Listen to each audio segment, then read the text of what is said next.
What's up, everybody? It's your boy Lonnie. Welcome to Black Sensei Society. This is episode number 87. Damn, we've been here a while. I'm here with my boy Santo, Riddell, Miles, Ty. Random will be here later. We might have another Sensei pop up later too. How's everyone doing? Life is good, bro. Life is good. Can't complain. A lot of work, but yeah, life is great. I'm plotting on you, Lonnie. Huh? I said I'm plotting on you. I gotta just wait for my brother Random to pull up. Well, plotting on me. Well, Plot nothing. $2 super chat with no words in it, just vibes. Thank you, I Trendy. fuck with it, Trendy. Well, y'all take your shots while you can, because I scheduled my chest tattoo for this week. So my fuckboy power is about to be up 1,000,000. It's about to be up 1,000,000. So next week I will be unhinged. I'm just letting y'all know right now. Y'all won't be able to tell me shit. Damn, them titties about to be tittying again. Exactly. Oh, Lord. It's gonna be over. And it's the summertime. Ooh. All right. Riddell, how you doing? Muted. You're muted. Wearing a Juneteenth shirt in July. I'm vibing, busy per usual. Busy. Ty, you good? All right. I wanted Random to hear because some of the topics and like little games I had to do with trolling the fuck out of him. But random topic. So Chris Paul just signed to the Clippers with his old ass. And they have probably the oldest roster I've ever seen. So what do y'all think about the Clippers in this upcoming season? And yeah, all these old heads trying to catch a ring. Like, because I think if this team was like in 2018, 2017, it'd be GG's, but this is 2025, 2026. So I mean, that AARP squad ain't doing nothing but rubbing Bengay on their knees, bro. That's crazy. Playing at best, because we all know Chris Paul's gonna get injured close to the playoffs. You're not gonna trust in Kawhi, and you're gonna trust on James Harden to get you past the. I'm good. I'm forget Bradley Beal. Sure. That's like Miles' second. Shout out. Nah. But you see, I actually fucked the Bill on the Clippers. So like I'm holding on to hope this is like the last bastion of like old man basketball. Like I want to see these old niggas kind of come through and pull it off. And I think interestingly enough, like the players that they got, they actually slot in comfortably into the roles that they're, like Beal gets to play shooting guard. They got the backup big, you know what I'm saying? Everybody kind of slots into the right picture. I think they're gonna make the playoffs for sure. I'd say I'm probably high on them. Maybe 6, maybe 7. 6-7 seed in the West this year? Yeah. The only teams I think are like an absolute shooing above them are like Nuggets, Rockets, Thunder. I think those are like the 3 guarantees I have right now. But I'll make the Lakers? playoffs. I gotta see. Mavs? Ooh, okay. Grizzlies? I'm not really high on the Grizzlies. No. I'm not high on the Grizzlies. Not to guarantee them over. Okay, you know what I mean? Yeah. Okay. I'm not too mad at it, but I don't have hopes. If my thing is that it's not just that they're old, is that injury prone thing is what's throwing me off. I'll be honest. So there is a lot of them that can get hurt. I do think that this team can at least live without Kawhi. He could like nurse himself probably as much as possible, and I think they'll be okay. I think they'll be fine. Oh, and don't forget about the Spurs. Shaolin Wemby is coming. Yeah, I'm scared of them boys. I'm scared of Wemby. Like, he's one of those niggas where it's like, if he develops, he's going to be fucking insane. Oh, Leroy facts. They do look like the 2013-14 Nets. But so a big thing that happened last week, Kaiju number 8 finally ended. I had emergency. I had to leave before Open Dojo to talk about it. But my opinion, goddamn, I was about to ask Ty the first question. My opinion, it was the definition of mid. I don't think it was a bad ending. I don't think it was a good ending either. I think it was very cliche shonen ending. The only like little knock I have on it is Kafka's like main goal was to be like next, like that girl's partner. I forget her name off the top of my head. That was like his main goal, and the fact that like the ending chapter, like he's in a coma, he wakes up, and they don't even have like a ending conversation in the last chapter. That kind of like threw me off a little bit, and I might have liked it a little bit, maybe a little bit better if like how like he saved like that boy and the girl at the end. If she was like right there next to him, that might have been like okay, like he finally reached his goal. It just would like stamp that ending. So, what did y'all think about the ending? Because I thought it was literally average. It's a good starter anime for some people. I don't think there's not too much to speak about Kaiju number 8 overall. I thought for one it was gonna be a lot longer, but it's cool. Like end of the day, like I think it started off strong, but then it fell off towards the end, in my opinion. I'll go real quick because I'm the least watched or read.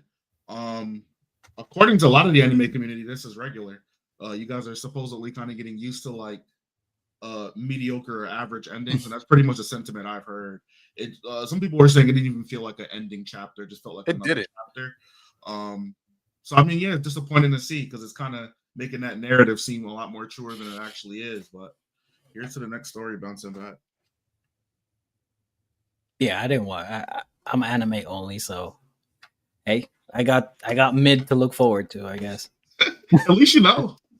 There's no knock on it. It's just like to me, it was just I read it and I was just like, that was it. Okay, I didn't have like any emotion or feeling towards it. It was just like whatever. I just went about my day. Like it was really like a whatever ending to me. This my that sound okay? Huh? Do that sound okay or no? You sound a little far, but I can hear you. Okay. So I'm gonna try my laptop was tripping, so I got my iPad. I'm gonna try my laptop again. Give this. I'll let y'all do that thing. I mean, I think it's fine. That's fine. Did you read the last Kaiju chapter? Me, I'm still on season 1. I need to finish it though. I was enjoying it though. I was actually like, wow, this is really good, but I just didn't finish it. I got lost. I'm sorry. It's fine. Hey, you're doing better than me, bro. It tells more of a story than it should. That what I'm saying. What I think only Lonnie and who else? J-Rob? That's it. J-Rob I think Random read it too, Random. and maybe Riddell. I think Riddell read it too. But you know what? That's the thing. Again, we're in this era that if it's not peak, it's trash. Like it's okay being mid to good. I know. See, to me, the JJK ending that I didn't like it. I thought that was trash. I have zero issues with this Kaiju ending. It was just literally like the definition. It was mediocre. It was cliche. It was like cliche shonen ending. I had no issues with it. Yeah. Do I think like some things probably could have been better for the ending, especially like his core goal wasn't really addressed in the last chapter at all? Yeah, that was kind of like a knock. But other than that, it's just like whatever. So, quick question: did they not address his goal like at all, or was it just not as much as it should have been? So, like in the fight, in the last fight, he's like finally next to her, and they're like, "Oh, we're finally here. We're together." Yada yada yada. But they don't. But that's about it. But at the same time, everyone else helps in the fight too because it's the last fight. So it's not like just them together. Like they start the fight together, but then everyone else jumps in. But then he goes into like a coma for like the next, like he's in a coma for like I think like a few months or something like that. And then he wakes up, and it's just like one of those like Tyler Perry endings where it's like everyone's just there, like saying hi, yada yada yada. And then it like cuts, and it's like almost like the Chainsaw ending of part 1 where it's like people need like to get rescued and like he shows up. But I'm like, he didn't show up with her. She's his main goal. They don't have a conversation. That's his best friend since childhood, and they don't have like a decent conversation in the last chapter. I don't even think they said a word to each other. They just said like hi. I'm like, what the fuck is this? Other than that, I'm getting spoiled. Let me turn my volume down. You're not getting spoiled, Ty. You're not getting spoiled with shit. You know he don't give two shits. You don't give two shits about this. It's okay, Lonnie. No, I have no issues with the ending, but it's a okay ending. I don't think it's like no Demon Slayer bad or thing like that. But it's okay. Was Demon Slayer that bad? Give the baby a break. The ending is actually the epilogue is actually pretty good in my opinion. Demon Slayer, right? The baby is Maybe it's bad. It's We're just talking the about the epilogue. I would say the Demon Slayer epilogue is better than this one. That's You said the Demon Slayer epilogue is better. probably.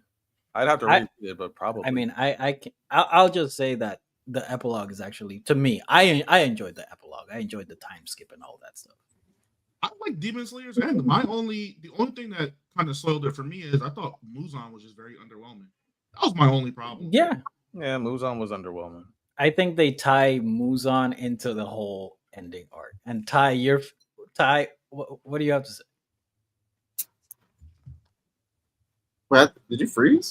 No, I thought you were gonna say something because you had like this evil smirk. No. I have nothing to say. But speaking of Demon Slayer, I don't know about y'all, but like the movie's low key been like ruined for me because like almost every other Instagram or TikTok clip is of the movie, and the movie's not out for like another 2 months in America. Mm-hmm. Like I've seen like clips from like every single fight. I've seen like clips from like every single conversation, not on purpose. It's just there. So how are y'all feeling about because the Demon Slayer movie does look amazing? I want to go see it, but from what I've heard, Demon Slayer is such an anomaly that it always does. I might have to study Demon Slayer. I mean, because the way that it performs manga and there's something demonic in there that it's no way that it does this well every single time it drops something, and it's not because of the storytelling. The storytelling it's doing something that we just don't fucking see. I don't see. I want to figure it out.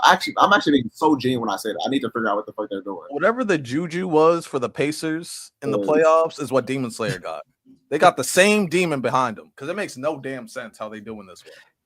And that's why I'm plotting on you, Lonnie, because me and Random are going to team up to push that agenda later. I agree with Random. Damn, I don't give a damn. Random. No, but I just think that Random's gonna need the help, Miles. He's definitely going. He was standing on his square. It could be a wrong square, but I respect him standing on it. That's fine. But I think with Demon Slayer, what it's doing so well, at least in my opinion, it's simple, easy to follow. It's not overly deep, and it's pretty. It's literally good evil fight go, and it looks great. Sound like solo leveling.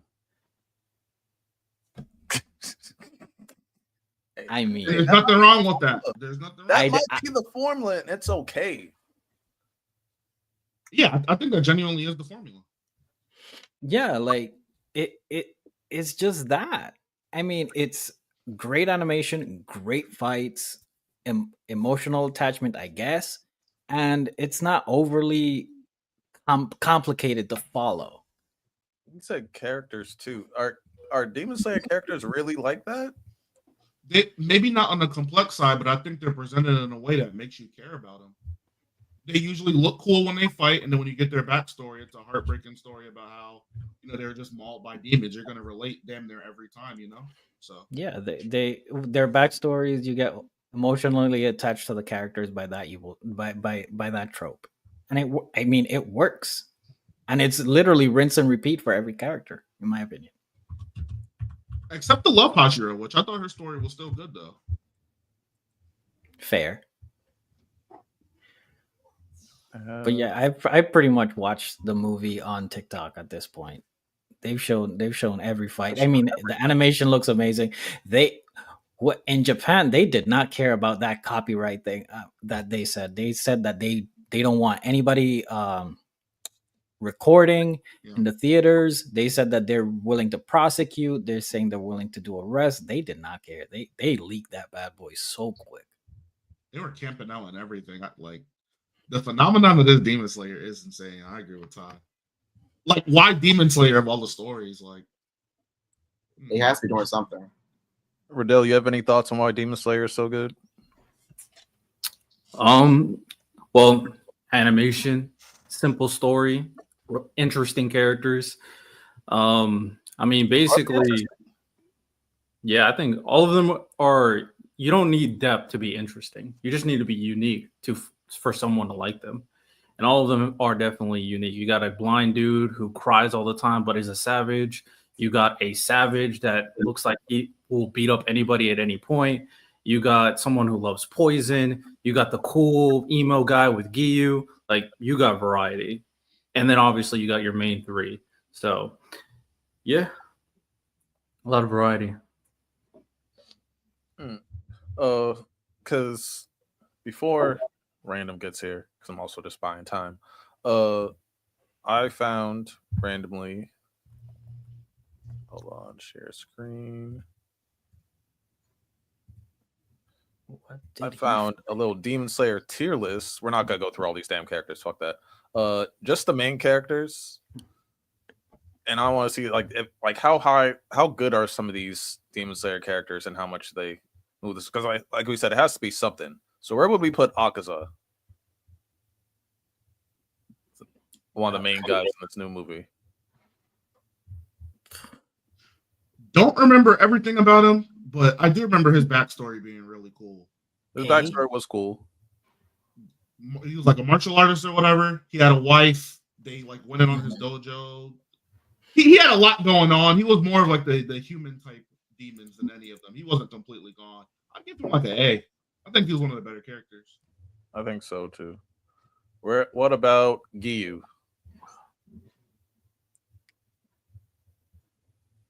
B.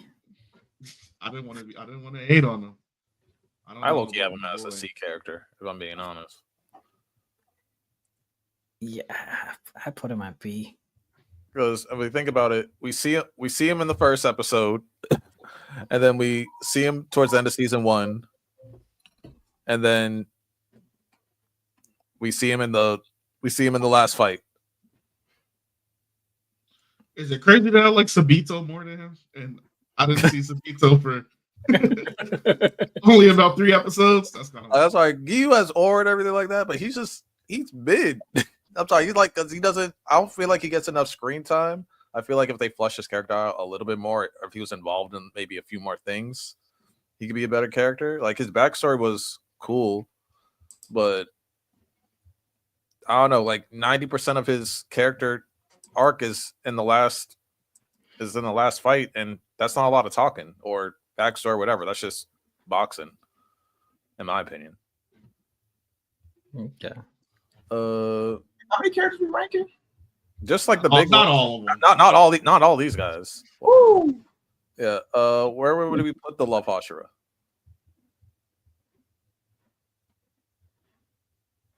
I mean, if you put Giyu at C, I mean, she's right there with him. Okay. I mean, that's just me. What about Mr. Munch? I actually do. I fuck with him. B or A, because his spoiler, he's gonna have an amazing scene in the second movie. I agree. Big character. Do we have a place for Rengoku? I'm gonna disrespect Rengoku. Rengoku is a C. A C? No. It's a C. Yes. What's the pushback, Ty? Yeah.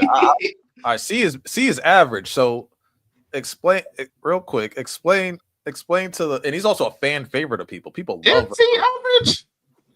Yeah, I see more Rengoku tattoos than anything else in Demon Slayer. So Sancho, why is Rengoku mid? I was average. I don't think he does much of anything. I think the big his character as in overly positive gets annoying after a while personally. Mm-hmm. For me, with no feats. He does nothing. He holds off Akaza for a while, and that's it. That's all we see. I don't get why sure, he's a good brother figure to Tanjiro for that one part, but other than that, he does nothing. I'll agree. He gets packed up. I'll agree and disagree with you, because I think he's a bum that got packed too. But I do think that those characters, like, even though in his limited screen time, he really kind of developed Tanjiro's mind as far as like how to move as a demon slayer, just through him leading through example. So like, even though he wasn't a crazy ass character himself, he was able to change Tanjiro in a lot of ways. So I'm gonna give him credit for that. And then the stuff with his dad was actually really good stuff. Like seeing that his dad was a former Hashira, seeing that he disapproved, he was trying to win his pops approval. I thought he was pretty cool. I just don't like the glazing he gets. I'm cool with that. I'm not mad at the C, but I'd put him in B. Okay. All right. I moved some of the important characters up top. What about Sanemi?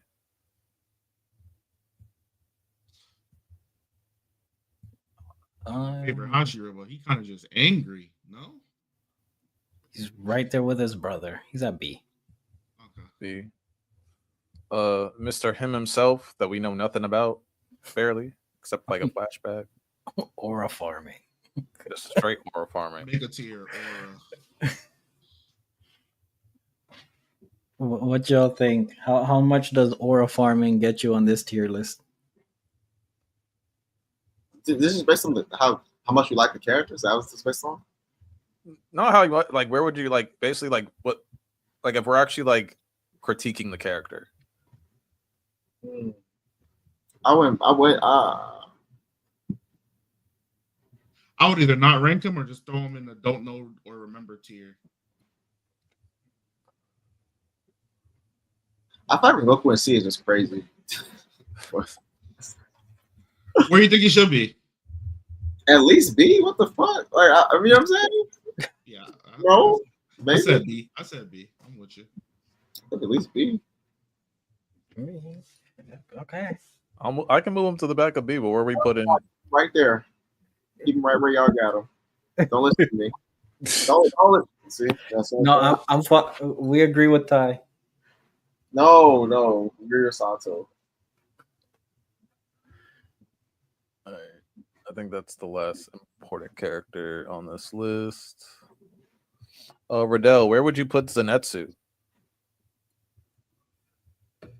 Wait, you said the last important character? No, I said I added all of the important characters for ranking like up top. I misheard. I guess I was like, well, what? I don't even see Muzan to be honest, but whatever. I think he has a good badass switch when he goes to sleep and all that stuff. He has some cool moments. The yelling can be kind of annoying and cringe. I'm be honest, I don't know if I'm gonna be with the majority. I don't like how they just threw in a story at the very end to give him a fight instead of putting him up against one of the upper moons. But it was a cool moment for what it was. He lost his grandfather for like a disciple student brother thing. He's a solid B. People hate him. People like him. He has cool moments. Anybody else? I'm fine with B. Top of B. I'm cool with B. Same. Top. The shoehorned final villain for him is what kind of fucks it over for me. The what? The shoehorned, like him fighting basically his old classmate, I'll call it. I thought that's what really harms it for me. All right. And where are we putting Tanjiro? He's at the top, bro. Yes. Wherever y'all think the top is, he's at the top. Oh, you think he's a SS character? That's fine. Wherever y'all think the top is, I don't know what y'all. I just don't know that nobody should be above him. That's what I know. I don't think there's a single SS character in this thing. Miss can't chop a head off. She got that poison though. It's weird. I like her. I feel like she didn't do too much, but her story kind of come in full circle with like her mentor before her, and then her successor after. I thought that was really cool. I think she might be about to be. I think she's about to be. I feel like a lot. B, Lonnie, B, not A. Oh, I thought he said my fault. Nezuko. I'd put her right there with Tanjiro. Really? Or right below. I fuck with Nezuko. Where? I originally said right with Tanjiro, but A's cool too. I personally want to go top of B. I'd honestly say C, but that's just me.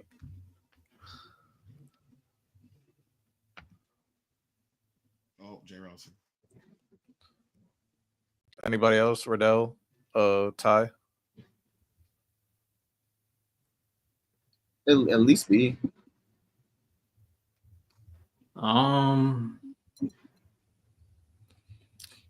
I mean, she's not a very in-depth character, but what she represents for Tanjiro is really good. I would say B. Does that buff her character just because she like represents something for the main character? Yeah, I mean, she's a character that does something to help, grow another character. That's another part of it. And plus, people like Nezuko. Like, it's not like she's just a random plot device that people don't care about. That just to develop Tanjiro. People like her. She has some badass moments. She's a demon that helps Tanjiro. One of the first ones we see in, and we see some pretty good moments with her. Her first moment with the Giyu and Tanjiro, top tier. Her moment with Tsunemi is really good. Her moment with that one demon that's super iconic in terms of the animation to help Tanjiro fight is really good. So she has a lot of great moments, even though she doesn't talk. Okay. The Miss Tashira, where are we putting them?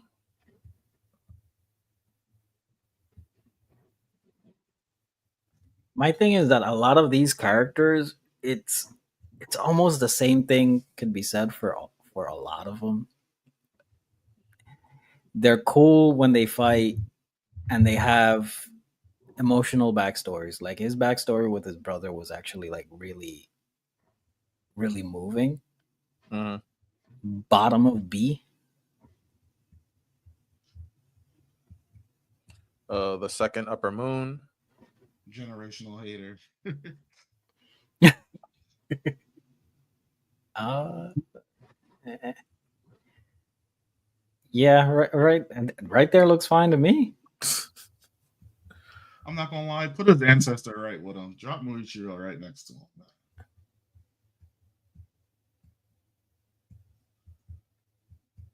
Uh, I like Guillaume. I fuck with Game too. I put him at A. He's my favorite Hashira. You think he's better than Shinobi in terms of For character? me. For me, I mean, I'm being biased. Like he's my favorite Hashira.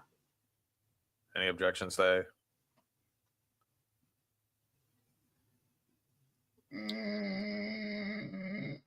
He's badass, but outside of that, what did he have going for him? I was more compelled with his backstory than the other ones. That's fine. I'll co-sign that. I'm not mad at it. Okay. It's the kids. It's the kids thing. I mean, since I'm a dad, like those things just hit me different. For sure. Where do we put on Mr. Jackson himself? I'm a hate, but I don't know how I feel about the main antagonist that has thousands of years of prep time and just folds. Is it weird that he's like arguably not a top 3 villain in his own and he's the main antagonist? Is it weird that I considered Muzan literally one of the weakest characters in this entire series? I'm not mad at it. I do think if it was fully healthy, that fight ends a lot quicker. Well, you said if he was healthy? No, I said if everyone like instead of like everyone going through the upper moons, if they Oh yeah. For sure. I don't know. He just felt underwhelming. I get why he was there. I understand what he wanted to do, but like, bro, like 1,000 years you couldn't find that flower, bro. 1,000 years swapping out upper moons. So where we putting him? Man, I want to put him in D. I don't. I think he's one of the weakest characters in the entire anime. Yeah, we're riding with Santo now. I was on to, all right, and then Riding. this is the opportunity to Demon. I'm sorry. I got him high, I got him a little bit higher than I because I low key got this nigga an S. Really? This nigga's a straight demon. Yeah, that's all he is though. Just generic cult leader dude. What he did to him, what he did to Shinobi, what he did to Inosuke, Inosuke's mom. Roy's a problem, but I like his personality. That's why I just say it. That's me being biased saying S. It's the nonchalant evil villain that he's just vibes. It's just vibes with him. He's what evil people need to realize. He's what evil actually is because there's like a pure innocence and just like what he's doing is just natural. Like it's not forced. He was happy to be around and do what he was doing. He genuinely enjoyed it. Okay, I think in the last one because I don't see Inosuke for some reason. The Snake Hashira. He can go right there with his girlfriend. Okay. Real quick, Riddell, did you have topics? No. None of y'all had topics. God damn. I got to pivot though, because we're buying time for random. We didn't talk no One Piece, and it's actually funny. We're all caught up. Surprisingly, that random's not here. There was a mention of Davy Jones. Now, obviously, the Davy backfights are kind of based off his name. I don't know if you guys have seen Pirates. Now connected to Miles left. Okay, Alexa wanted to speak. I don't know if you guys have seen Pirates of the Caribbean at all. It's kind of mentioned there, associated with drowning in the sea, things like that. My question to y'all: do y'all think Davy Jones is going to actually be a bigger character than what he might be led to believe? I don't think him saying, I'm one of the believers in Davy Jones was kind of just a one-off statement. I think he might play some importance later in the story. What y'all think? It would be crazy if Davy Jones was Joy Boy's rival. That'd be fire. Wow. Now, I don't know if that will be the case, but he seems to be how he's portrayed. Seems to be something that used to be evil, and especially the reason I say this because I'm looking at the parallels between we have Blackbeard, we have Luffy, we have Rocks, we have Roger, and then Joy Boy, Davy Jones. That's what I think. That's what I think the lineage is, or the line is. So that's why I think that Davy Jones might be the rival to Joy Boy, which that would be really fire, actually. That'd be tough. Is there any chance that he's Emu? Is Emu or the rival of Emu? Is Emu Davy Jones? That'd be crazy. I feel like we would have got more of a reaction from Emu though. That'd be my only thing. Well, the thing about it is he didn't say Davy Jones. I think it was just the narration, so that wasn't part of the convo, which you know what I'm saying. But I don't know if Emu was a pirate. That'd be a crazy twist if Emu used to be a pirate. That'd be a crazy twist, actually. But I don't think so. Wait, no, he was a king, wasn't he? He was Emu was a leader of one of the kingdoms in the past. I think we were told. Yes, theorized. Right, so he might not be a pirate. So. I mean, I don't know if because you guys know more than I do. Was Davy Jones ever shown or mentioned in the big, what do you call it, hieroglyphic thing? So the only problem is, Santo, there's a lot of shit that's shown in there that we just don't have any idea like what it is. So he could very well be staring right at us, and we just don't know. Facts. Okay. Facts. Yeah, we don't really know. I think the only ones that were clear were which one was Emu, which one was Luffy. I think those were clear. I know that it showed all like the different races and stuff like that, so I wasn't sure if Davy Jones was like someone that was clearly shown. Oh yeah, I think that we know the first one was Loki too. But I think Loki was good, but I think some of the other ones I just think we have to. You know what I'm saying?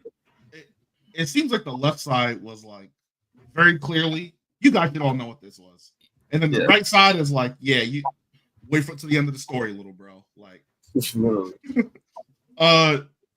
So on the topic of rocks, anyway, does he not? Blackbeard seems very evil. I just want to make that. To me, Blackbeard's an evil force. Now that I've kind of gotten a look at Rocks, he doesn't strike me as like an evil or a bad guy. Now that could change with time, things like that, but he doesn't seem very too far off from like a Roger or a Luffy like type archetype of a person to me. So, go ahead, Ty. No, go ahead. No, I was gonna say, knowing what Blackbeard does now, I agree. But like when we first meet Blackbeard, he also comes off kind of like Luffy and things like that. Now I feel like maybe the loss of his father might have maybe corrupted him a little bit or turned him more evil than maybe Rocks was. But I agree. I feel like maybe Roger and Rocks were like a parallel, how maybe Joy Boy and David Jones might have been the parallel and stuff like that. Now it's Blackbeard and Luffy. But I get the same kind of feeling with Rocks. I don't feel like he's like just pure evil. I feel like he gives off that vibe of like, I'm about my freedom, about doing what I want and things like that. And he's going about things his own way. So I am wondering like what kind of turned Blackbeard into what he is now. I ain't gonna lie to you, at least in my opinion, I feel like Rocks is very different. The fact that he sliced up Loki just to have a conversation with Harold, Luffy would never do that.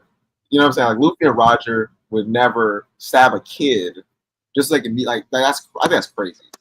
And we know he did it twice. Like when Loki tried to join his crew, Roger stuck a sword in him, and Roger was like, "Yo, you didn't have to go that far." He's like, "Man, whatever."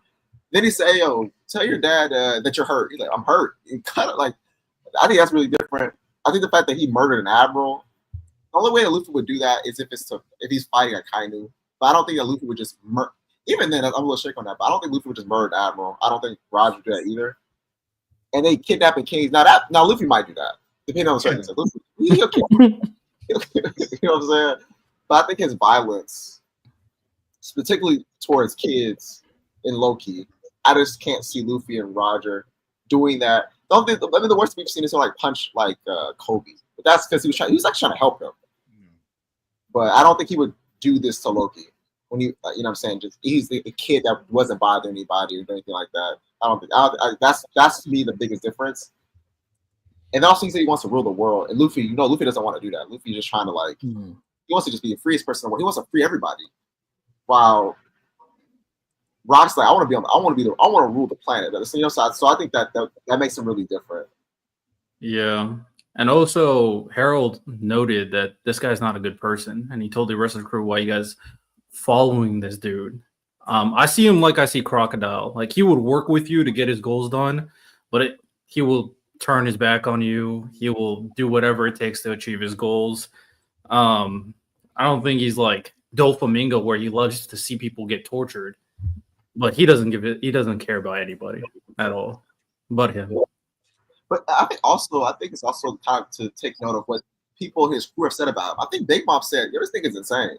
She's like, did she tell Kaido like if Kaido joined, like make sure you watch out for Rocks? Like Big Mom is saying this dude is crazy. I think he's really evil, and I like that about him. But nah, this nigga's crazy. I don't lie. Mm-hmm. So, because Rocks was revealed as Blackbeard's dad, I had a random idea of blind ranking anime father-son duos. You guys know the drill. I got 8 names. Actually, we're gonna make it even more interesting. Keep 3, cut 5. For real? I'll say this: Rocks has had a legendary debut. That nigga debut is crazy. From all of y'all's memory, is this kind of like one of the best debuts in a long time? Like a singular character? Yes. Yeah. This nigga put on a scene and just, bro. Yes. Yeah. He's literally done something no one has done in the entire anime. I love the consistent Yu Yu Hakusho agenda. I kind of respect it. It doesn't 87 episodes of Yu Yu prop. Respective. I respect it. And Go ahead, Bobby. Yu Yu Hakusho is top 5. I need someone to tell Kent why Yu Yu Hakusho is in top 5. Because at this point, we've had 87 episodes not putting Yu Yu Hakusho in a top 5. He should have caught the hint by now. He had a whole speech on Open Dojo. It was like 20 minutes long. It was a good speech. It was. He has some good facts too, good points. Yeah, I'm sorry. No one shot my boy down, Kent. Kent, no one shot you down yet. So keep fighting that good fight. They'll be up there eventually. But yeah, we're gonna do a keep 3, cut 5 anime son father duos. First name up, Thor's and Thorfinn. I keep that. I need that. Thor's the Thorfinn is. I need that one. Yeah. We can have that one. Okay. Thor's and Thor. That's a. Come on, man. Next one up, Yujiro and Baki. I'm Reach good. that. My fault. I mean, so we're cutting that one. I mean, I can't. Which I want to do. You know, I mean, okay. So are we talking like their dynamic, like how good the story is, or are we talking like, hey, we got 3 to pick in a fight? Like who I was just thinking like how good the two characters are as a combo. Like you know what I'm saying? That's what I was thinking. What were y'all thinking? We're talking about how good they are as a combo. They might be better than. Wait, I'm saying like how good they are both as characters and put together. Like, are we saying? Is that what are we saying? I would say it would be like them as characters and also like their relationship and their dynamic in the story. Oh, okay, yeah, we can cut that. Yeah. If we were talking about a fight, I think they mollywop. Yeah. Didn't they have like a whole season just based off their relationship? But whatever. All right. Next one up, Ishin and Ichigo. I will cut that one. Not enough. Cutting that one.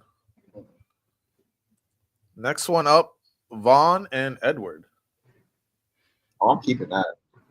That's cool. Keeping that. Okay. You got 2 keeps. I'm letting y'all know. Y'all got 2 keeps. Wait, did y'all agree to keep that or no? I think it's cool. I'm no Ty. This is your list, Ty. We're keeping it. We're keeping it. I like Vaughn and Edward. I'm fine with it. I'm not saying what y'all think. Okay. Next one up, Minato and Naruto. I'm good.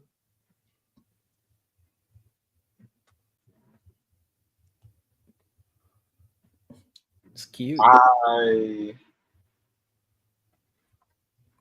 Naruto's too good to not keep.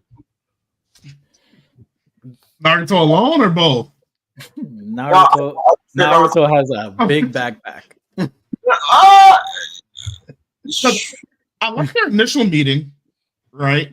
Yeah, and then obviously I like Naruto stuff alone. I like Minato stuff alone. I just wish I could have got.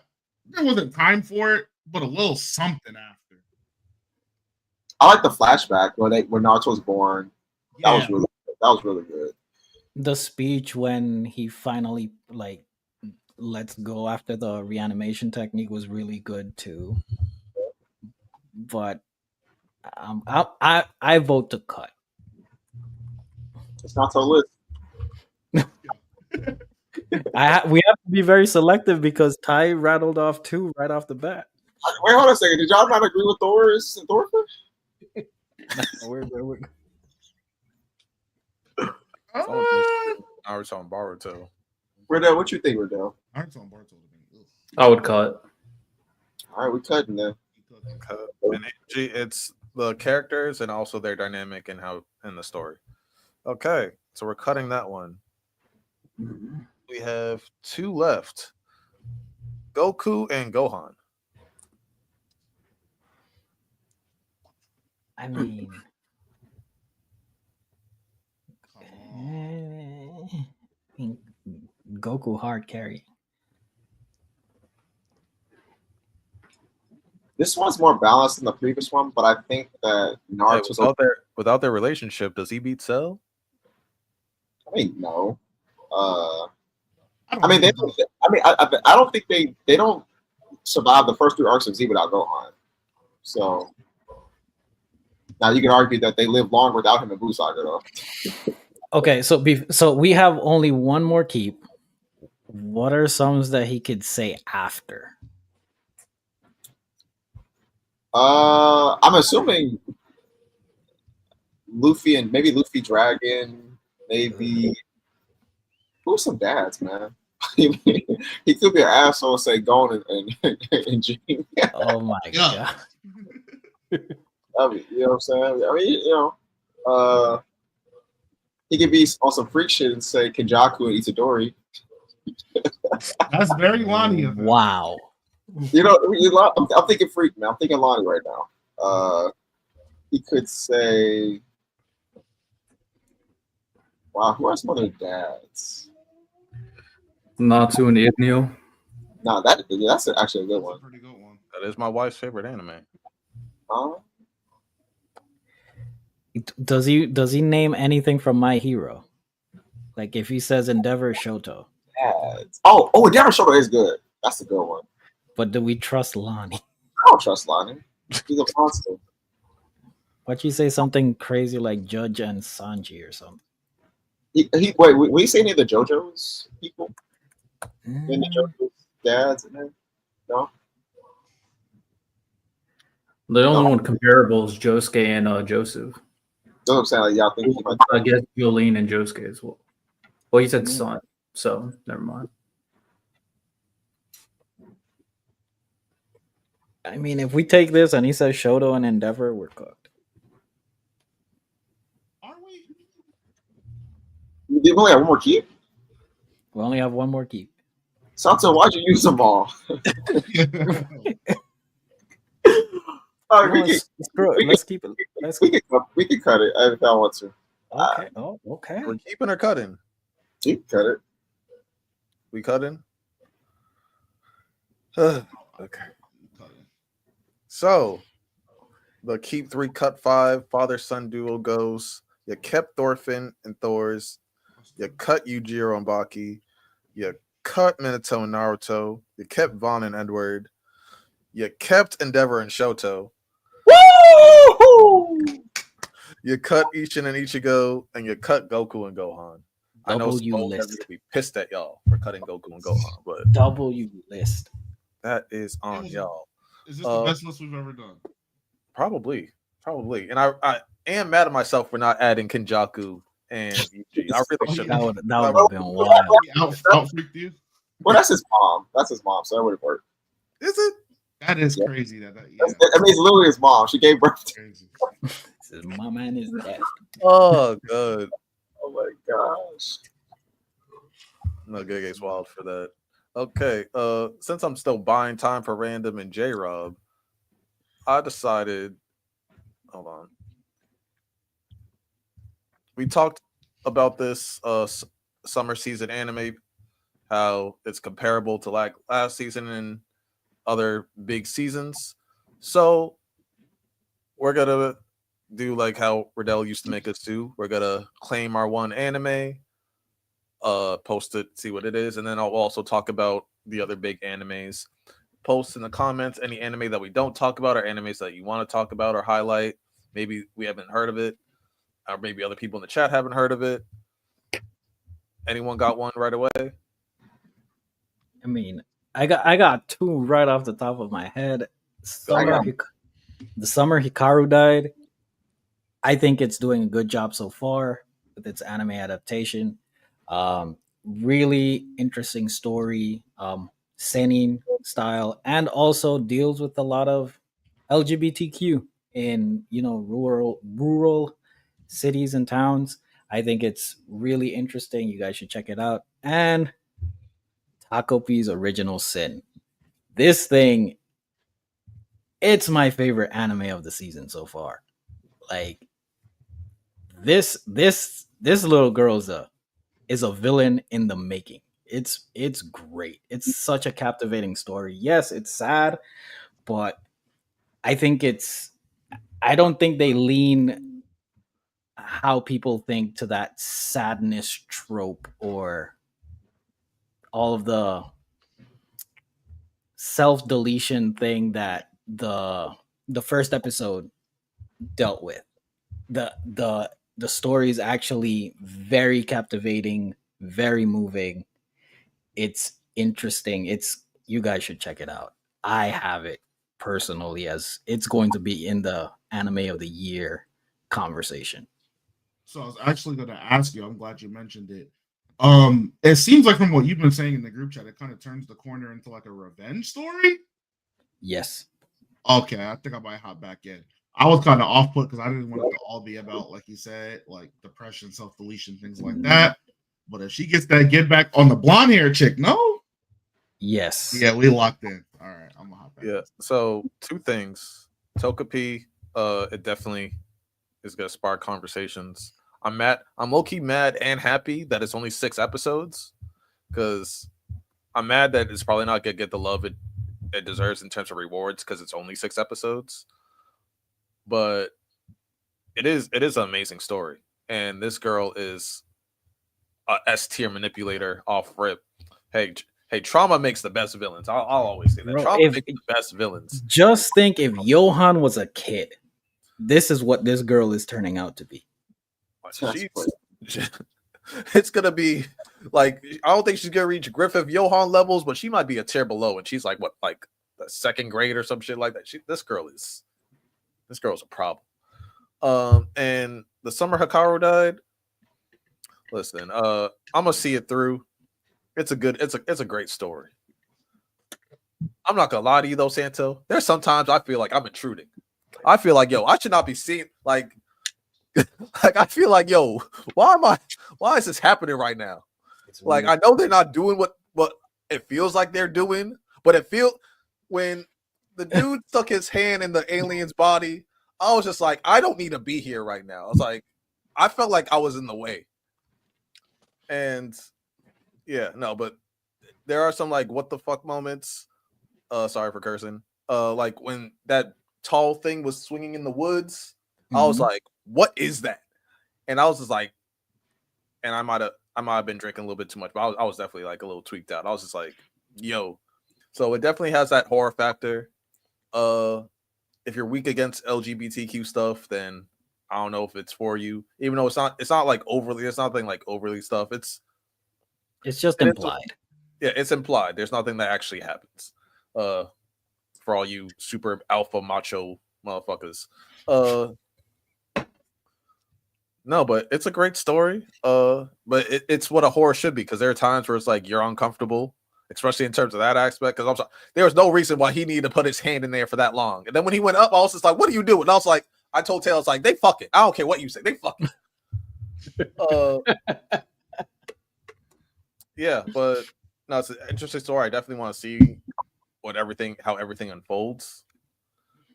But that should, yeah, it scares the hell.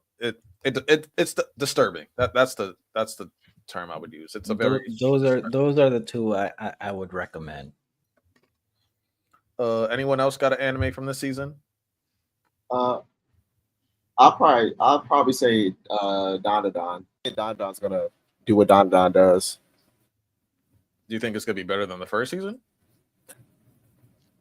It depends where they see. This is one of the weird thing about anime. I'm trying to figure out where will it end at. Like I actually don't know. I think this is Sakamoto Days. I know Sakamoto Days. This core is gonna be fire. Mm-hmm. It's gonna be gas. I'm happy so far. So I probably Don Sakamoto Days. I think are gonna be the 2. I think are gonna hit off because I think their popularity already up there. So, question, Ty. Do you think that Dandadan's gonna end up being one of those like all-time great animes / manga stories when it's all said and done? It already is. Or, I think. I don't read it, so I don't know. I'm just anime only for that one. Oh, yeah. Oh, wow. Yeah. The manga's tough. It's, I mean, it's a hit story already. And I think that it's at least, especially in the, I think that's in the shonen space. I think it has more romance than, because there are shonen romance stories like Blue Box, etc. But I think as far as like an action romance, I don't think we get many of those since like Inuyasha, like a true action romance as consistently. So I think it's gonna be a mega. I think that's why a lot of people who are mainly action story fans were so I guess stunned by Donadon when it was coming out the first season, because it was such a good blend of both that I think that it was a pleasant surprise for a lot of fans. So I think it's not the first of its kind, but I think it's one of, as far as anime being popular, it's one of the newer ones that's come out. So Right. I think it will be. When it comes to Don, I know like the author, he was like one of the main lead assistants for Chainsaw Man. And I was talking to a friend yesterday, and they said that they prefer this way more than Chainsaw Man, and that they personally think that's better, which is an interesting thing to say. But in terms of JJK, Chainsaw Man, Don, where do you think Don's gonna end up in terms of that like dark new gen pecking order? Do you think it'll end up being better than both of them when it's all said and done, or do you think it'll be somewhere in the middle? I think, I think it can be better than Chainsaw Man. I'm not sure about JJK though, but that's a good question though. I'm not sure. So if we're talking new gen, we're talking what JJK, Black Clover, Chainsaw, Sakamoto. Do we count Demon Slayer too? I probably wouldn't. Like, I get some people do. I don't know what new gen is anymore. I really don't. I don't either.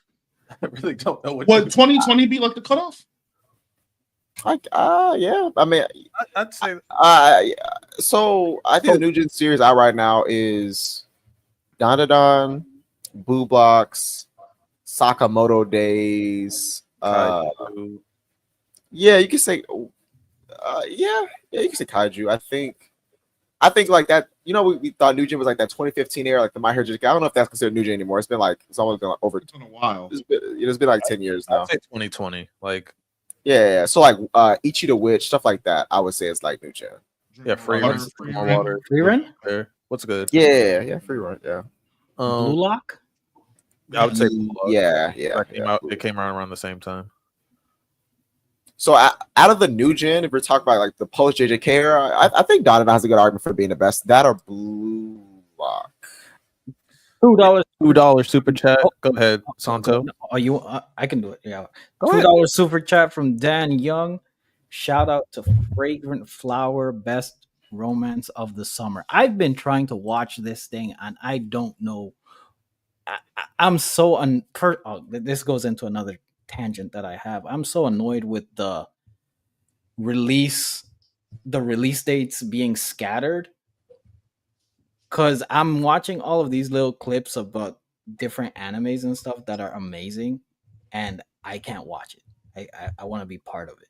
I've heard nothing but great things about Fragrant Flower.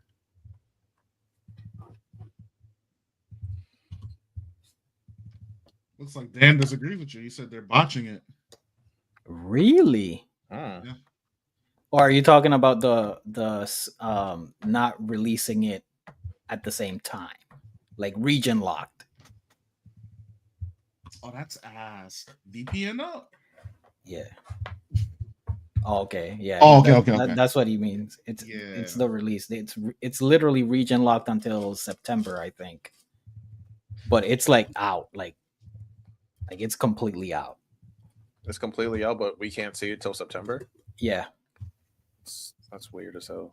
I mean, they're handling it. I guess how they're handling like the Demon Slayer movies. I think we spoke about that on our prior episode. How this will kind of be the future of things to come.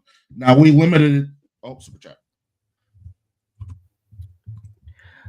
Another $2 super chat from Trendy Deer Anemone. That face. Yeah, it had potential, but the characters. I don't think like people connected with any of the characters. Like I think it's hard to connect with the characters, and I think that's what kind of sank it. like the premise is good, but like the stuff that like brings in the sales. Yeah, I would say the characters are always going to be most important, and they were not it.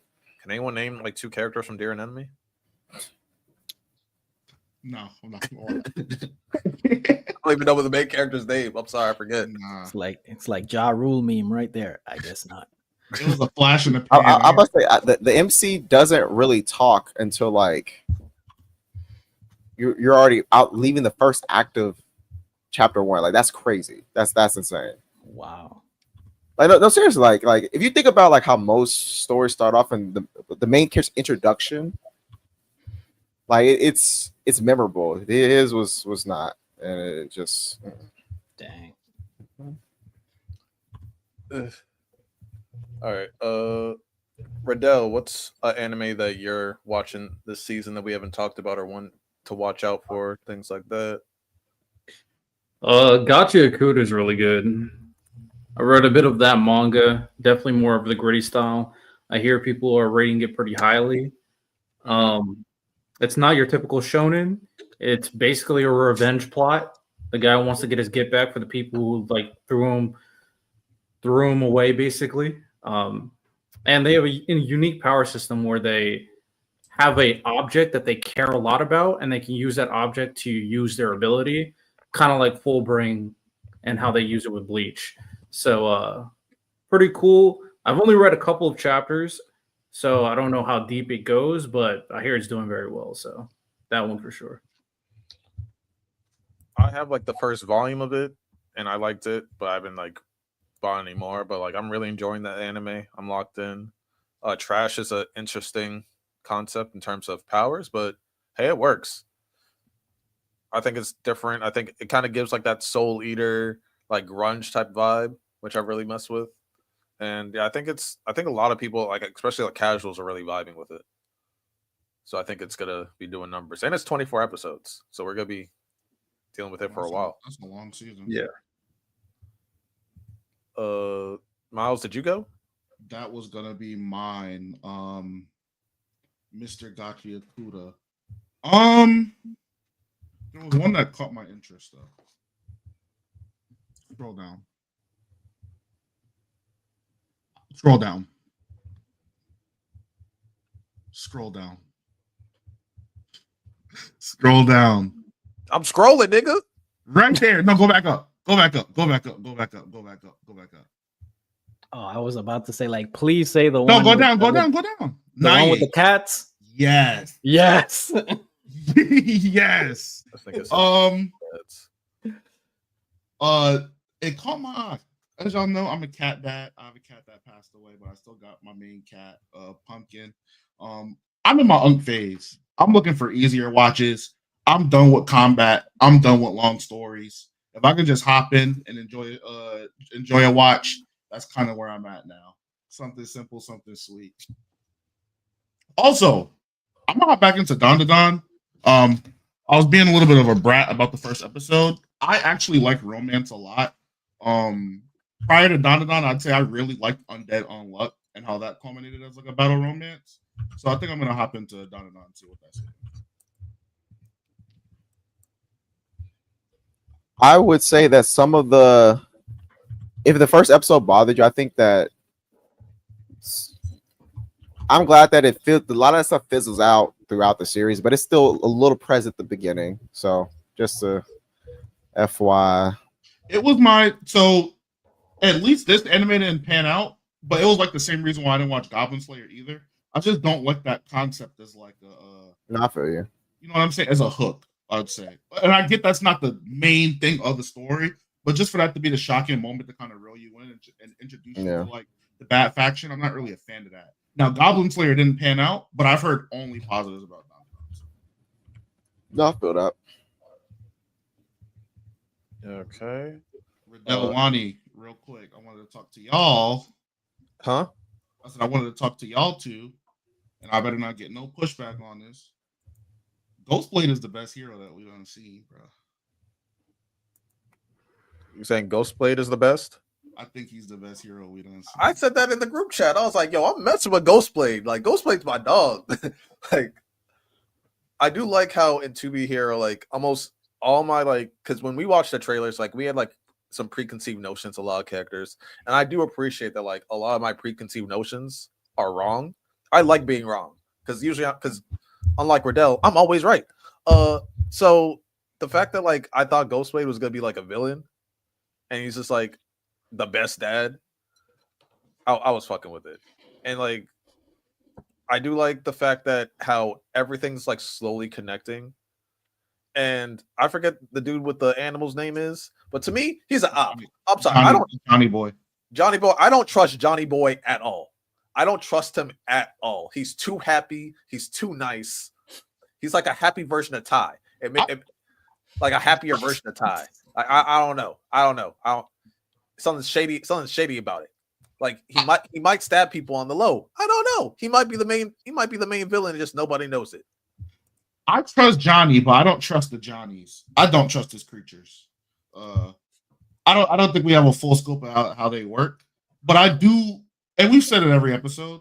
Them continuously adding the new heroes and just keeping them around to progress the story while introducing new ones. That's brilliant. Like it's a really good way to like tell the story completely.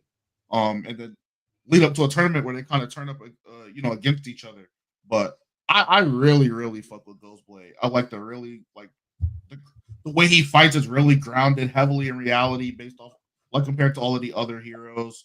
And I liked how they kind of dealt with his family situation. Like, I like that the other father in the room was kind of able to pick up on it and was like, "Yo, man, I'm gonna get you in. Like, just follow my lead." Like, no, I think it's really good what they're doing. I really fuck with Superhero this week. It was really good. Cordell, what did you think about Ghostblade? I haven't watched the recent episode yet, but I mean, before watching the recent episode, I already had him like in my top 3. So it's just interesting how they decided to do his character, because they went versus other characters where we kind of learned about them. We went back in time to learn about this guy and then went through his entire lifespan. And I feel like he's the only hero we've met where he's already established and we're seeing his progress to become who he becomes. And he's another example of like why this hero system is so flawed, because of who he is, what they think about him. He can't be a normal person. So yeah, Superhero will be cooking, man. I think you could argue they have one of the best cast of characters we've seen. For real. And Miles, I wonder like how things might change now that like his daughter like knows that like, oh, that's like my pops and everything like that. I wonder if that's gonna like affect things like I don't know if it's gonna affect him, but I feel like it might.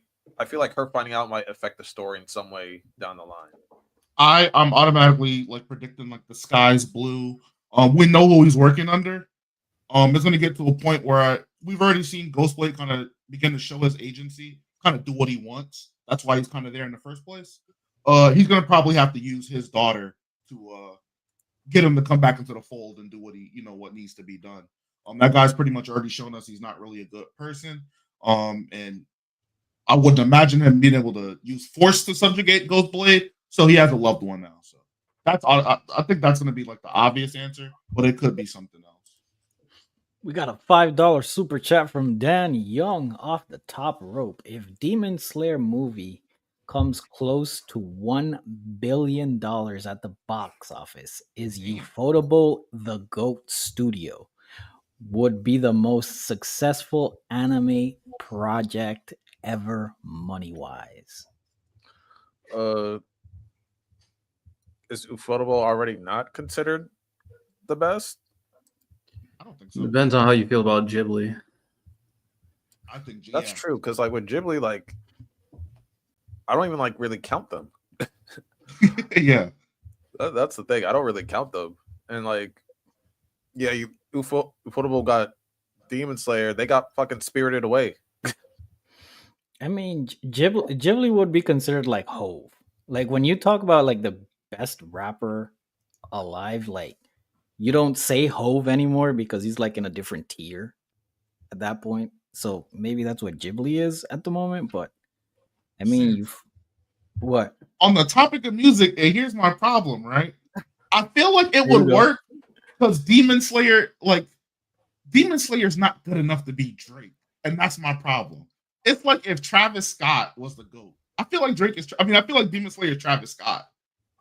I was gonna say, are you saying Demon Slayer's the Drake of anime? No, because I think it goes back to what Ty's point was originally. Like, Ufotable, obviously, they're good, but they never hit this big on Fate. They never hit this big on anything else they've done. It's Demon Slayer specifically for some reason that's going this crazy. But, like, why? Yeah. Like, I guess it's the perfect conditions. You got the right studio, right story, right characters, all of that. But it's really blowing everything out of the park, at least, like, box office viewership-wise. Yeah, I was say Demon Slayer is about to pass Naruto manga sales. That's crazy. That's crazy. So that means that, and its weekly rankings are always very high. That means it's something in the story that it has to be doing well. It's now there's always gonna be outside circumstances and popularity of anime, all that stuff, but that doesn't mean anything if the characters and stories isn't good. Like, that means nothing actually. Or if the people don't have an emotional connection to the characters. So it's doing something. I was doing a study of another manga. I'm gonna do a Demon Slayer study. I gotta figure out, man. It don't make sense. Like, whatever black magic that the Pacers had for this playoffs, like that same demon help make Demon Slayer, because it just doesn't make sense why it's as popular as it is. And I like Demon Slayer, I do, but the fact that, like, it's just, I don't know. Did Demon Slayer anime air around COVID or before COVID? Before COVID. Like right before, though, right? Like 2018? I would say so. Like, I think a year or two, like maybe 2 years before COVID. Gotcha. I have a little COVID agenda I'm building, but I need like we might have the same. I need more prominent cases. We might be on the same head because COVID. That's why I say, like, maybe the new. I feel like the new gen is COVID to now or whatever, because COVID did, like, change the game for everything in terms of all media. But you know what's so crazy about that is that still no series had the highs that Demon Slayer had. Demon Slayer in 1 year, one of its years, it sold 80 million copies. Y'all know that y'all know that some series like Full Metal have 80 million total. Damn. Miles, Demon Slayer sounds like Drake right now. The highest One Piece ever sold was during Marineford. Marineford sold during that time, right, 2010, 2011. One Piece sold 39 million.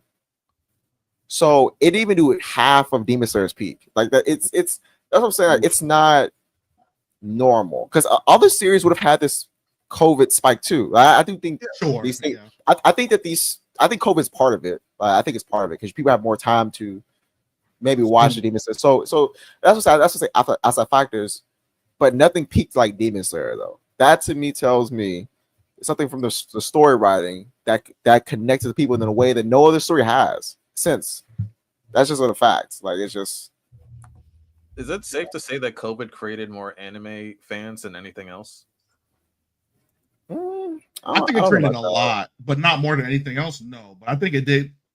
I think it created a lot of fans of everything. I'm just not gonna lie. You couldn't. There was nothing to do. Yeah. Because I feel like, especially with a lot of friends that I got onto anime during COVID years, it was like they had nothing. Like Miles said, like they had nothing to do. They were stuck in the house, so they're like, all right, let me just check out this anime thing that I keep hearing about, and then it was raps. Okay.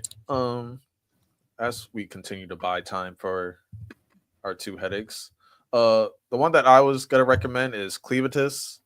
It's also on webtoons. I think someone said in the comments. I think the first episode's like almost like an hour.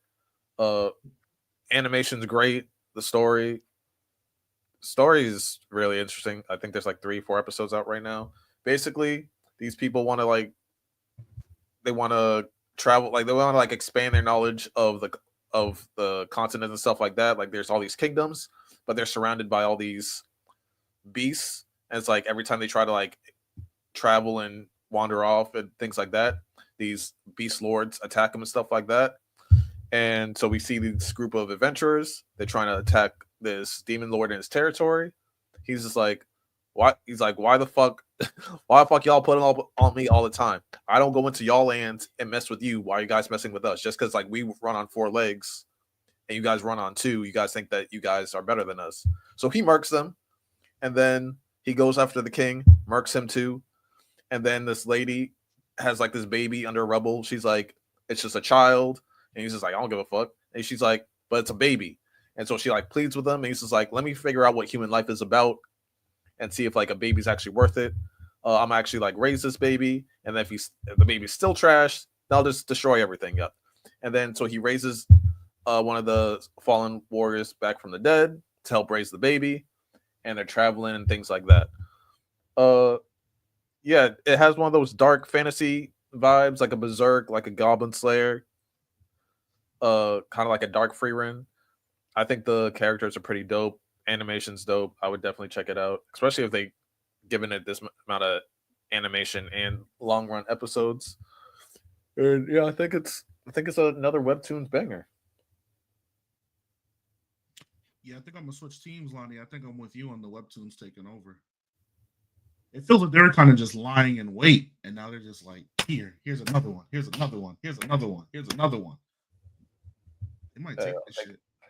Hey, 2026 and late 2025, I really feel like the game's gonna change. Because Omniscient Reader, I'm sorry, it's better than half of the top shonen, in my opinion. World After the Fall, other top tier. The Boxer, we don't really talk about Hajime no Ippo. We're going to be talking about the Boxer up here, Santo. We're going to be talking about the Boxer because the Boxer is like the teenage mercenary. People are going to like it. The girls are going to love it. So, and I also feel like manhwa is better for the female audience, in my opinion. Like talking to different creators and different people that like read a lot of manhwa. Manhwa does like to attract the female gaze, like appeal to the female gaze a lot more without it being overly fluffy or romantic and things like that. They also usually do romance a little bit better, in my opinion. So I feel like in terms of the anime community, I feel like a lot more females are going to be gravitating towards these manhwa, which is going to end up making them bigger than some of these battle shonens and things like that. Because they can have just as good fights, if not better fights, but also still bring in that romance aspect in without making it the focal point of the story. So, yeah, I feel like Shonen Jump is in trouble. So grabbing the female audience is focusing more on the romance aspect. What would you say would be the main draw? I wouldn't say just the romance aspect. Knowing how to do some slice of life. Hold on, we have a $2 super chat. Our boy Sauce said Tojin Ankin, The Water Magician, and Dragon Raga Season 2. I did watch the first episode of Togen Anki on Netflix. It was solid. It was pretty fire. I liked when like the dude transformed into like that blood beast or whatever. He was going crazy. Then this wasn't in a manga that got canceled though. Riddell, I think you said that. What? Togen Anki was a manga that got canceled or whatever, but now it's an No, it was Black Torch. Black Torch, okay. And the Water Magician, I've seen like a clip of it. Like the animation looked crazy, but I don't know much about it. And then Dragon Raga is a banger. But Santo, no, I feel like the slice of life things are better. And just things that like where it's like JJK, like the things that went viral, like the hair pull scenes and stuff like that. I feel like manhwa does things like that to attract female audiences a lot more. Mm-hmm. Like one of the most popular manhwa, The World After the Fall. The main character is a good-looking dude. He's basically, think of like a Gojo with like black hair. He goes into this video game world, and he's pretty much naked throughout for like a mini arc. If you read the comments, girls are like going crazy over it because he has like his 12-pack, yada yada yada. But they don't make it overly sexual either. So it's not like, oh, I'm like watching this dude fight a bunch of people naked. It's like, oh, dude with a shirt off, 6-pack, yada yada yada, flirting with girls, interacting with people, yada. And like when you read the comments, I see a lot of female comments, and they're like, yo, this is so dope. Da, da, da, da, da. So I just feel like in terms of like things that like maybe the female audience like more in terms of like conversations, relationship dynamics, aspects, I feel like Mama just does it a little bit better. But it could also just be a cultural thing because Japan, when it comes to that, they can struggle, in my opinion. Okay, just curious. Okay, I'm running out of topics off the fly, waiting on these niggas. So, does anyone have anything? Got you real quick. We're all My Hero fans. I know y'all have probably seen rumblings about the secret project that's coming out on August 5th. Doesn't they won't tell anybody about? And the fans have collectively dubbed it very similar to the delusional Bleach fans. They're calling this My Hero Academia Shippuden. If they brought back like an extended My Hero, maybe not a brand new manga. What if it was like 5 chapters or 10 chapters, and it kind of just showcases, the heroes we all know and love, in an extended format, or covered one character a chapter each. Let us know what they're doing. Would you guys be open for that? Do you think they should let it lie? How are you feeling about My Hero? Because they actually have this next month is pretty stacked for them. They got like book signings. The final season of the anime is coming back. They got a secret project. They got a whole lot of shit going on. So how would y'all feel about a Shippuden for My Hero? I'd check it out. I mean, that'd be interesting to see a time skip with the guys on what they're doing. Sure. The way that ending went, y'all didn't seem like y'all want it. I love the ending. I wouldn't mind. I Split thought in time because I know Tyler. I didn't think it was phenomenal, but I thought the ending was cool. I don't get how it's a good ending when they have like 4, 5, 6 epilogue chapters to try to buff it up. But to each their own. What? What? Whatever. Whatever. That makes no sense. Hey, I'm sorry. Hey, it ended, but here's another chapter and another chapter because I don't know. That shit was mid. Lonnie, you're weird to me though. Because like I would want that. Like sometimes I feel like when a story just ends I don't want it. abruptly, It's that I'm getting it because I feel like yo, he knew that ending was mid, so that's why he's giving us this shit. And the shit that he's giving us is good, but he's like, yo, I kind of messed up. I shouldn't have ended it like that. So let me fluff it up a little bit. I'm not mad at him for boosting it up, but I'm not gonna hype up the ending when there's shit after the ending that's better than the only thing that he gave us that he should have given us that we didn't get was Uraka and Deku. That's the only thing. That was it. That's literally nothing. Ty, did I say anything's missing? Did I say anything's missing, Ty? No. So what makes it? I'm not doing this with you. Not today. I'm not doing this. I'm not doing this with you. But Lonnie, in that same vein, if JJK would have gave us 6 extra chapters, we're not rocking with that. No. I'd be happy, but guess what? That ending still ass, Miles. The ending still ass. Yes, everything after the ending would be like, yeah. I'd be like, yes, finally, we maybe Kenjaku and Yuji actually have a conversation. And be like, oh, hey, I got back shots to birth your ass. Like I don't know, because that was never addressed. That was never addressed. You're telling me like this top tier villain turned into a female, birthed Yuji, and they don't say shit to each other the whole scene, bruh. Nah. I have a bunch of things about JJK I could go off about. But hey, I would actually want that. But Mr. Telephone Man, there's something. What's good, J-Rob? What's up, y'all? What's good, man? What's up? How y'all boys doing? You doing good? Yes, sirski. Get back to what you're saying, Lonnie. My bad. I didn't mean to interrupt. Are you good? They were just harping me about JJK and My Hero. But yeah, no, Miles, I would want that because I would want these answers that we'll never get. But it is what it is. But yeah, Ty, I'm sorry. The ending of My Hero was. It is what it is. It was good. It was good. It was cool. And I would talk to Santo like last week about there are endings that I don't like personally that I still think are phenomenal. Like me and him were talking about this show called Succession on HBO Max. Nothing that I wanted to happen. Nothing that I wanted to happen happened, but it was still a perfect ending. I was so mad at the ending, but it was still a perfect ending. I cannot like something and it still be good. I didn't like the My Hero ending, and that shit was mid. I didn't like the JJK ending. And I ain't gonna lie, you gotta chill off the My Hero. You gotta chill off the My Hero. I'm sorry. I'm sorry. I think it's gonna be better animated though, for real. I think it's gonna hit better when it's animated. So. I really do. I hope so. I really do. And I hope think that when you see it animated, Lonnie, I think you're gonna change your entire opinion. And I hope that Sukuna puddle looks hella good. I hope it looks hella good. I think it should look disgusting. I'm being so serious. You know how badly my Sukuna tattoo stocks are down since that happened. You know how hot I am. I'll never forgive you for that. Nah, wear that tattoo proud, man. You represent Puddle, man. Proud, bro. Listen, I got a Rock Lee tattoo. He ain't been good since the start of the show.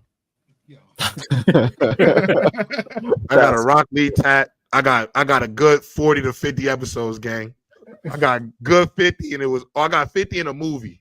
He replaced Sasuke in a movie. That's all I got. So, J-Rob, did you read the last Kaiju number 8 chapter? No, but everybody's kind of making me not want to read it because nobody likes the ending. So now it's like, because I love, you guys know I stand on Kaiju number 8. I love Kaiju number 8. So now it's like, I just think how bad could it be that it's like a bad, like, what do y'all be wanting? No, so J-Rob, like, thank you, J-Rob. J-Rob, I don't think there's anything wrong with the ending.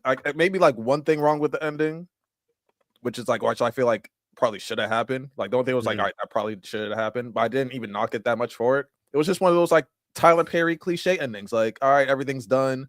Here's how this guy did here's what this guy did. Oh, this guy got a promotion. Oh, this guy's doing this now. Oh, Kafka. You got an ending. You got a closing montage, and you're upset. No, I'm not upset. Like I said, it's literally like average. Like it's cliche average ending. No complaints. No complaints. No, I know that it's over. Exactly. Yo, it's okay, that's bro. my only knock. Like Mina and Kafka, they don't talk at all in the last chapter. They don't have no closing remarks. They don't have like nothing. It's just nothing. They're just like it's like not even like a head nod. It's just like she's just in the background with everybody else. Manga over. Like, okay, wasn't his goal to be her partner? You might get a movie. You might get a Naruto The Last. Would that make you happy? Yeah, that would be dope. But hey, like I said, it's literally average. I have no complaints about it. Ending was cool. All right, I'm gonna read it. Okay, I got issues. Kaiju number 8. It was cool. But what's the beef about the My Hero ending? Like, what was wrong with it? It was just my boy still got a suit. Like, he's still rocking. He's still Deku. They don't. He doesn't know J-Rob.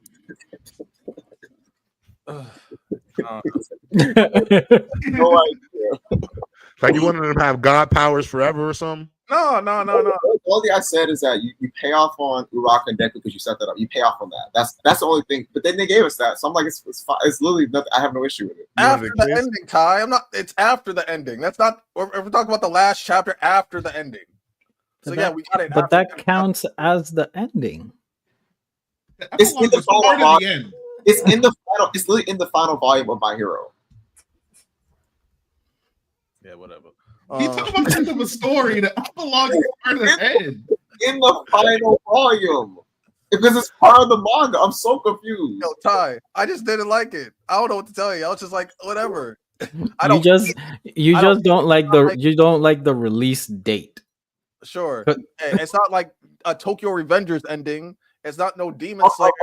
Okay. So now you think Tokyo Revengers ended good? No. Oh, wait, okay. You're about to crash out. I was about to say, bro. My Hero is not like an ass ending. It's not ass. HJK is an ass ending to me. That was an ass ending. All right, whatever. But it's okay, Lonnie. I'm actually one question because you know what? Let's do this actually. So let's say that 431 came out and it was like not a special chapter. Would it then you would not have a problem with the ending? Maybe. But not as much. He's just being petty. He's petty, bro. He's petty, bro. A lot, but it did come out. Yeah, after the fact. Nigga put in extra credit. I'm supposed to. Nigga submit in extra credit because it's chapter 431. I don't understand.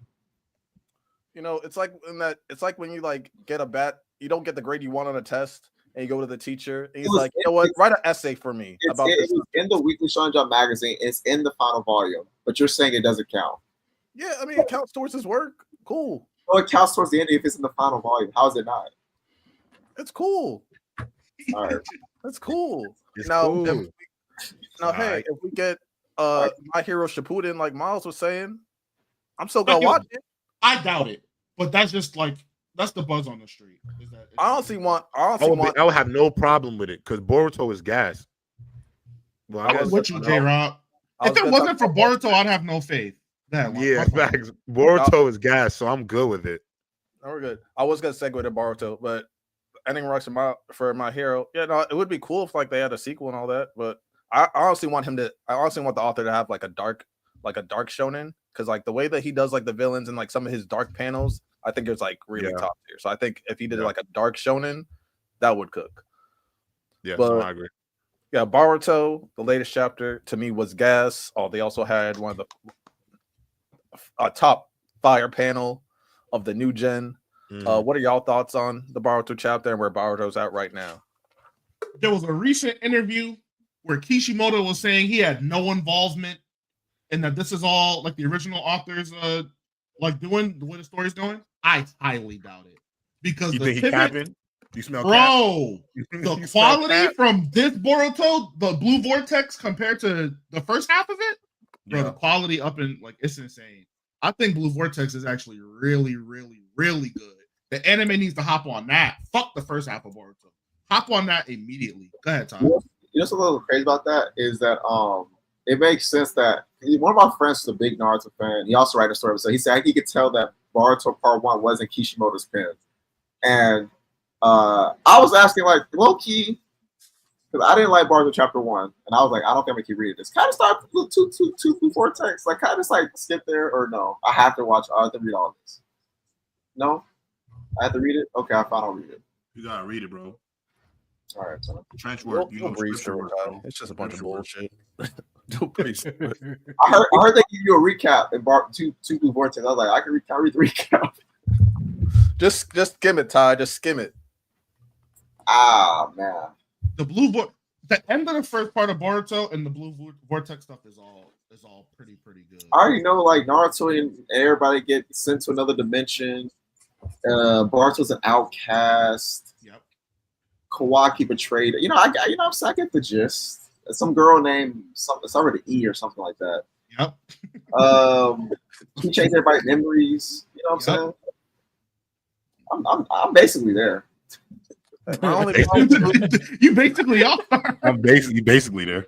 You know, so Sasuke's a tree. I'm basically there. I only had one issue with Blue Vortex, and that was Chakra Jesus. Outside of that shit's been fire. We love Chakra Jesus. We love Chakra Jesus. Himawari. Oh, you don't like Himawari. Oh, yeah. Himawari is dope though. She is Chakra Jesus. It has the ass pulls here and there. So like, I was actually funny enough. I was talking about Sarada today, and one of the homies was basically saying he didn't like how Sarada got her powers, and I thought it was cool. We already knew she had it. It was kind of locked behind her inability to kind of overcome her feelings. That's fine. But when she beat who she beat, I was like, "Ooh, that's not fine." It be that little extra step that they take. But writing wise, I think everything is coherent and it makes sense. Everything, at least for the most part, is making sense, and that's all I can ask. Because first part of Boruto, that shit wasn't making no sense. All I know is that when she got the 9 tails and that nigga said, "I don't know how I'm here," I'm just like, all right. But besides that, everything has been fire, and I'm actually. But it was obvious she had the 9 tails. She had freaking whiskers. So does Boruto. So does Boruto. Yeah, it made sense to me because I mean, Boruto was obviously going down a certain road. You feel me? To be like Sasuke, and who else was going to get that fox? Come on! I don't think they was giving Boruto the fox. Same time, we never seen Jinchuriki just get. We always seen like a tail beast get sealed into somebody, not just be. I don't know. It took an Uber tour. It's like ordeal, Lonnie. Pass down like ordeal style, bro. We passing down quirks, bro. It's like Naruto has one for all. Same difference. It's one for all. Also, Blue Lock chapter dropped, and we know that Isagi is gonna go against them Nigerian boys. What do y'all think about that, and also about Nagi and everything that's going on with that? Who wants to go first? I want them to lose, bro. I sorry. want to say this is not about the Blue Lock. This is about the fandom. Y'all are really weird when y'all see black characters, bro. Y'all getting real weird. Like a lot of people's like desire for Isagi to be racist is strange to me. Oh yeah, the slur Isagi. What? Weird. It's like you're like, oh man, y'all better hope that he doesn't talk this game because he might say the word. I'm like, y'all niggas are actually People like, are y'all saying that. Wait. Yeah. I'm legit. I'm legit not in tune with that part. They really saying that? Yeah, I'm not into it. But really, what's really happening is that they're racist and they are trying to. They want him to say what they want to say. So they so it's. I was like, all right, I'm tapped out this fandom, bro. I really didn't know that was a thing. I was actually going to say, Ty, if you was talking about the Nigerian team, that's one of the best looking group of black characters I've ever seen in my life. They look as a group, they look fire. And bro, with the Yukimiya glasses on, looks like a demon. He like 6'6", looks like a demon. No, so they look tough. They look tough. Now they're gonna lose. I think Nigeria's gonna lose. Now there's a theory. People. Here's what I think. I think that they're not gonna win the U20 Cup in general, but I do think they're gonna win early and then probably lose late, or it might be vice versa. But the only thing I'm kind of confused on, Ty, is I really don't see a world where they lose because after the other chapter, pretty much Ego banking Blue Lock on winning the U20 World Cup. Like I feel like what they gonna let what's the commissioner's name, bro, who's about to have Nagi and like are they really gonna have an arc where he is running Blue Lock? I just can't see that happening. But if it were to, I mean it'd be interesting, but I just feel like because they always put this, the one thing about Blue Lock that is probably like my only critique sometimes is because they put all the stakes on the table, it kind of always you kind of know the result because of it. Now they could let the worst case happen. You know what? Let me rephrase. Not a loss, but a draw. Like they don't earn no points or whatnot. They just everybody's like really trying to show off what they learned in this whole time, and Isagi crashes out. I think Isagi is crashing out after this match for sure. Oh, early. You think the crash out comes early? Yeah. Out where Isagi's lowest point is going to be at. So I think it might happen this arc, depending on if the last arc we reach the midpoint of the story. So that's what I was thinking. If his lowest point could be him getting benched, that's what I think. But I know what I'm saying. Here's the thing, right? That's why I think there's a chance for it to happen is because a lot of times authors do allow the worst case scenario to happen. Like whatever the worst case scenario is, they let that thing happen and they write themselves out of it. But will he do that? I don't know. I don't know, man. But maybe I'm a Isagi is my Jesus, so I'm a too firm believer in my dog. Jesus. I think he crashes out on his team because they can't keep up with him. I like it. Santo crash out. Hiyori get that pass through, bro. Like I don't think it's wrong that Isagi's starting to hold him to this standard. I think one of the best things Ego did was send him all over the world, bro, to watch all of that. Like he's a pool of data, bro.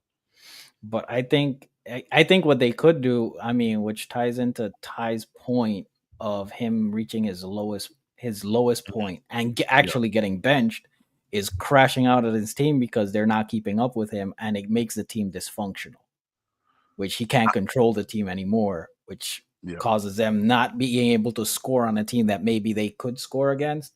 And like, hey, I'm kind of have to pull you back in so you can. I could see the team. I was going to say something. I could see that, but I could see it more like on the field, like the team decides to run through Rin or somebody else because. Like maybe Isagi's expectations are just not able to be met. He's bugging. Oh, you that would be crazy if they bench Isagi for Baro. That would be crazy because that'll actually have. I want y'all to know there's not a player on that roster that Isagi won't be more pissed about if they bench him for Baro Shohei.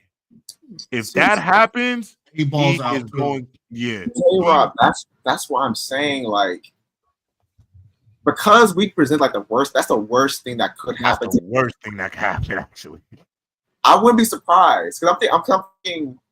That's what I was trying to figure out where we at in the story from like a structural standpoint, like where like the midpoint, things like that.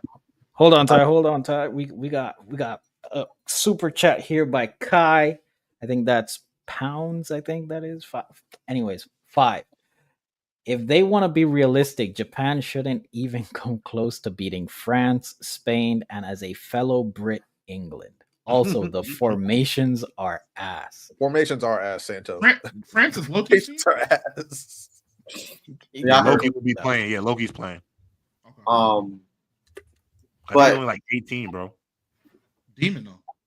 Yeah, demon. Yeah, but yeah, I was trying to figure out just like where we're at, so I can because you can kind of see patterns in if they're using 3-act structure because like the midpoint is where it's like a turn point in the story. There's like a confrontation with the main antagonist, and then there's like a false victor, a false defeat.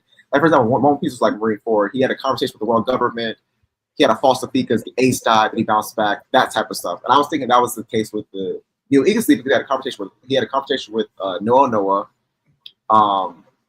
He had a false defeat with him saying he can be geniuses, things like that. So that's why I was thinking that, and they also called it phase 2, which is around that point. I thought it was like Act 2. So I was thinking, if this was like we're entering the second half of Act 2 into Act 3 with the final arc, that means his lowest point is having to come somewhere in this area. This is why I think he may have like a benching or something dramatic where he doesn't believe in himself anymore, something like that. That's why I think that. Not believing himself anymore would be crazy for him. Will Santo finally get his wish? Will Sagi get injured? You know what though? But that kind of goes into no. They wanted he already get injured. That was the consensus on Thursday. No, it's going to be Chigiri, bro. I'm telling you. Oh no, it was Chigiri. He's gonna blow his leg out. Bro. Yeah. I'm telling you, bro. It's going to be that Chigiri, Tyrese bro. Halliburton, bro. He is blowing a tire out there, bro. I'm telling you, bro. But you know what though, J-Rob, about that is that usually at a character's lowest point, a character doesn't believe with their worldview. They don't believe in their worldview anymore. So, like for example, if you take Naruto chapter 1, the 3rd act was when he was hiding behind the tree, and he's like, "Damn, Ruka really does hate me," because he believed that I could make connection with Ruka. But then he was behind the tree, he's like, "Dang, he really does hate me." So he doesn't believe in that worldview anymore. But then, so that's what I'm saying. His lowest point will come with him no longer believing in his worldview of he could be the worst best striker. That's why I think a benching could cause that. Now, again, it might not be that exactly, but I don't know, bro. No, I do agree that I think something is going to happen to him in the standpoint of like he got to hit a low, bro. You know, I think that happens to every character in every anime, so I definitely see it coming. I just like I could see it coming in a benching, but I could also see it coming like they go to the World Cup final and you know the same moment he had it happens for Baro or Rin, and he has to witness that and has to go through that type of moment. You know, and it could be worse because this is on a world stage. This is against a national team. This is against Germany and Micah Kaiser, you know, like, or he could lose to Kaiser. You know, I could see him having a downfall in so many different ways that I just feel like I can't see it happening so early with like a game against Nigeria. You know what I'm saying? I don't think it'll happen early. I think it's gonna happen later. And also, because remember, he made the announcement after U20. It was like, "I'm going to lead Japan."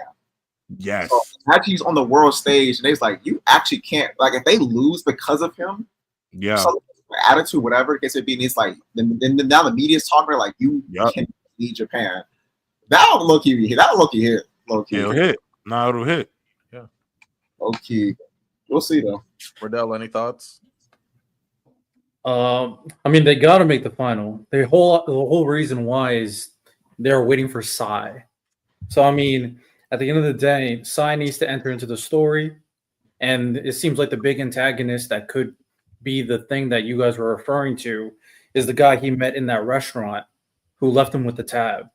And a lot of people theorize that this is a character that doesn't care about soccer but is super talented. And apparently there's some people alluding to the fact that this is the guy who made Sai quit. So he could be a good foil for Asagi being super passionate, also being good enough to make side quit, being a striker. And that guy could be the foil, and they could meet in the finals when all of them are on the same team. So I can see that happening. Mm-hmm. Any other Blue Lock talk before we get to the main topic? I do like how they got Nagi on his Slim Reaper, like the whole skull and bones ego. I think that's pretty cool. That's cool. And also to buy a few more extra minutes for randoms late as. J-Rob, you haven't been on the main pod in a little bit. Do you have any hot takes or any takes that you want to say? Hold up. Any hot takes? What's good, Random? What's good, y'all? What's good, Random? Don't interrupt J-Rob right now. I would probably say like my hottest take right now. Goddamn. My hottest take right now. Or any takes, because it's been a little bit. I'll probably say the summer Hikaru died has probably been my funnest watch so far. Only 3 episodes in, but it's been the funnest thing I've been watching so far. I think it looks awesome. It's trippy. It's making me think like crazy. I think it is dope as hell. So if you're not watching that on Netflix, definitely tap in. J-Rob, real quick, I told Santo earlier, when he put his hand in that guy's chest, they were fucking. I don't care what you say. That was weird. No, that was weird. That was creepy, but I was like, I'm going to be honest. Lonnie, you know what I like about it? It is creepy. It's creepy. Like, it is a little eerie to watch. Like, it is a little like in the woods that was going back and forth. Yes. It's a little disturbing, bro. Like, it is eerie. And so I think it's pretty awesome. I knew that I was so surprised that Togen Anki got animated. I don't know if y'all ever have read that, but that's pretty dope. I think that'll be a good watch. I wouldn't like say it's going to be like some internet breaking anime, but I think it's a fun anime for the new gen. But I hope y'all, but with the anime that I do believe is going to have some real shonen conversations for the next wave that's not named Kagurabachi is Gachi Akuda. Gachi Akuda with the I'm telling y'all right now, if you don't read it, catch up. Gachi Akuda, if my hottest take is that if Kagurabachi didn't exist, because when that gets animated, I just want y'all to know the streets is done. The streets are done. But if it wasn't for Kagurabachi, Gachi Akuda might be the best, I think, of this next generation of stories that we're about to get. Yeah. Ty, eventually we still got to talk about Kagurabachi because it's good. I'm just not getting into it. Like, I'm reading it, but it's like, and it's good, but it's just like I'm not locked. No, I think that the character writing is weak. It's not as strong as other series, and that's the reason. And I think that it has some rising action issues here and there, but I accept it for what it is. I think it was when I was first talking about it, I think it was the best thing new thing out at the time. And I still kind of think that low key. Me too. Before you go, Random, I got a hot take. I'm with Riddell. Right before Random goes, I think Ichi the Witch is better right now. I'm not mad at that. I gotta watch it. I gotta read it. It's good. I'm with Ty though. For me though. Oh, I sound super loud. But when Kagurabachi gets animated, I think we'll be having a Demon Slayer 2 type of impact. I think animated Kagurabachi would go crazy. The manga is good, but it needs an anime. I think it'll look good with all of the colors, the way the swords work, power system. Yeah. It'll look amazing. It'll look stunning. All right.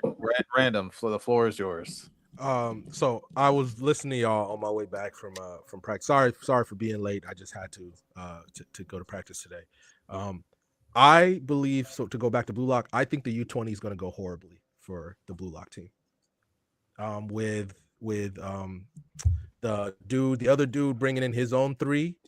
The fact that y'all laughed at me, but I said Kira was coming back, and y'all said nah. Y'all, you got it, bro. That whole clique, y'all winning right now for real. Yeah. Y'all winning with that one. I gotta give that to y'all. And that dude is gonna. I think him bringing in those 3, whether it's Nagi. If Igarashi's part of the 3, bro got pictures on somebody. Okay, that's why he keeps coming in the story. But I would love that to happen.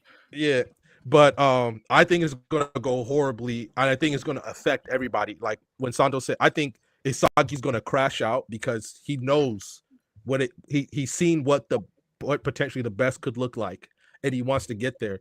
And Japan potentially just might not have the horses to do it. I think Ego's philosophy is going to get challenged because they're going to go up. What Kai said, we've never seen Loki at his best. Loki during the new Eagles League arc, Loki was on for a minute and nobody on the field could touch him. That might be the best. I know they say no one know it, but Loki. That's not true though. Hold on. Let me finish. I legitimately believe that when they go up against Spain, they're going to get worked. When they go up against France, they're definitely going to get worked. When they go up against England might be the closest game, because especially if you try to do it in kind of realistic terms, because people on the world stage, England is what people think England is basically like the world soccer version of the Dallas Cowboys, where they're supposed to be this good, but they never perform up to standards.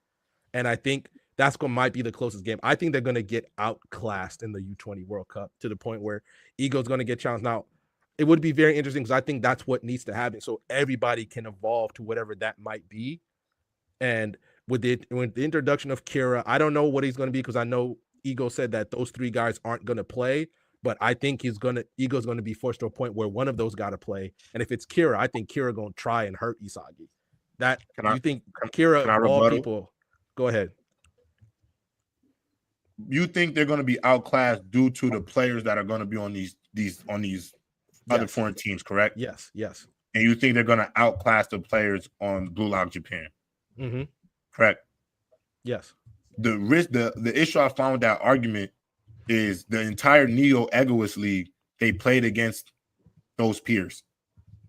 The players that were on some of these teams are going to be on these U20 teams, like Agi, for example, bro with the blonde hair who played for PXG. They're all foreign players. They weren't all from Japan. They are going to be on these teams, and the Blue Lock players were able to play amongst their peers. And not only that, they also played with the top players in the world on their team. You watch Isagi coordinate with Kaiser to stop Loki. I mean, regardless of if it was for his assist to Rin, I mean, you literally watched Isagi devour the world's number 2 and Chris Prince in the second match. So, I mean, I feel like I'm not mad at your opinion or none, but I just feel like the merit of they'll be outclassed. They played with some of these guys already. You know what I'm saying? And we're like, that's where I'm like a little confused. I agree with that, but I think the U20, obviously, because Chris Prince, Noah, those guys aren't going to be there. Like, they're not going to be there because it's U20. I legitimately believe the way I think about it, I think it's just going to be like a step up in competition, because obviously they're going to introduce new players. These teams have been playing for a long time. I think every time the way because I went back and just kind of skimmed the story, like every time you saw one of them like really try, like when Sensei says in the U20 game, man, I could have scored like 4 times, but I was trying to make sure y'all could catch up. So we never even seen Sei at his best, and Loki is way ahead of Sei of Sei Itoshi. Like, I just think the way we're going to, I just think, what's the right way to say this? I'm not trying to say Ego is, but didn't wrong. Rin technically beat Sai in a head-to-head in the U20 game? I mean, if Sai wanted to, if Sai the chat just said Kaiser is bottom of the barrel, well then why did Noel Noah join the new Eagles League to draw out his potential? How is he bottom of the barrel, the best striker in the world? I'm not saying. I'm go ahead, Random. I just saw that in the chat. No, I got you. But the way if Sei really wanted to, he could have blown Blue Lock out in the first half. If he really wanted to, the man said himself. So unless you're telling me Rin's going to achieve that mode immediately at the start of the match when Sei was just kind of messing around, trying to set up other people instead of him just kind of taking over the game himself. I agree with Random on that. He kind of had to scale it back in order for them to kind of overcome him.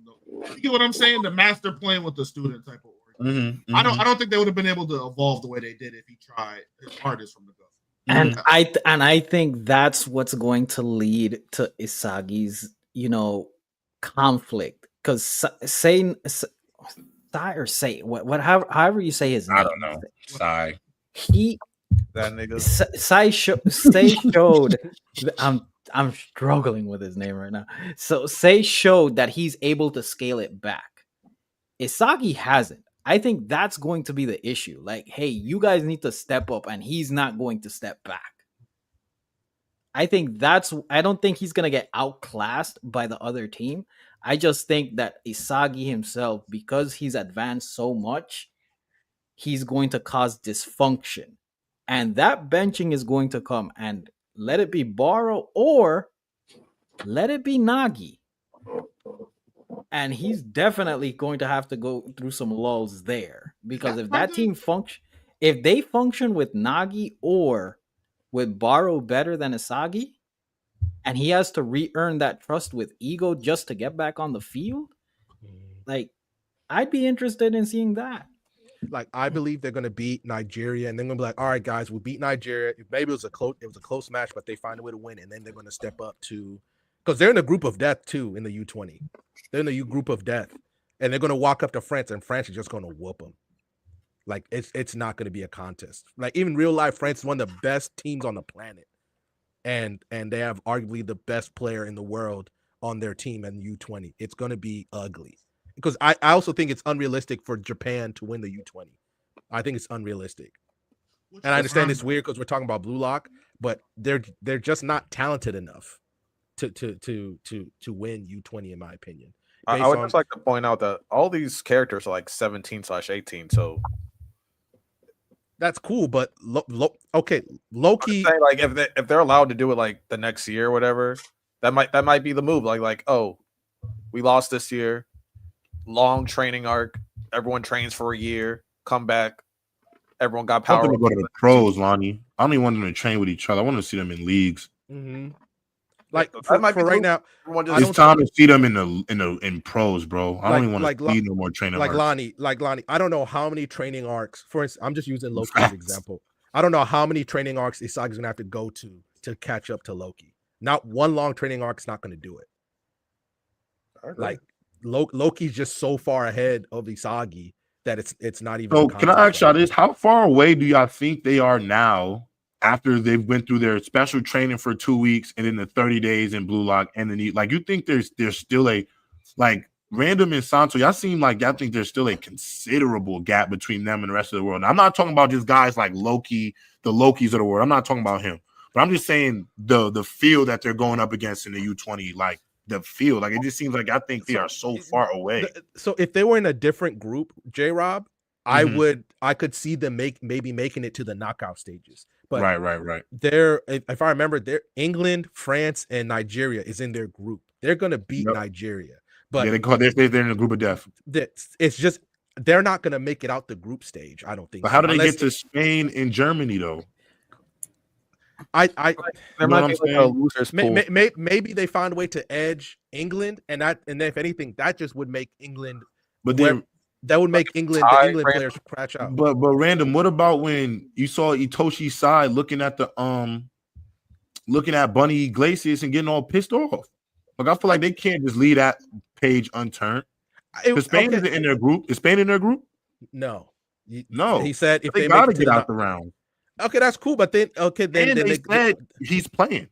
Okay, so then he comes out and Sai is okay. Even if Sai plays on Blue Lock, him on that team, in my opinion, obviously I haven't seen Spain. I haven't seen their whole team. I'm just going off real life and how great Spain is in real life.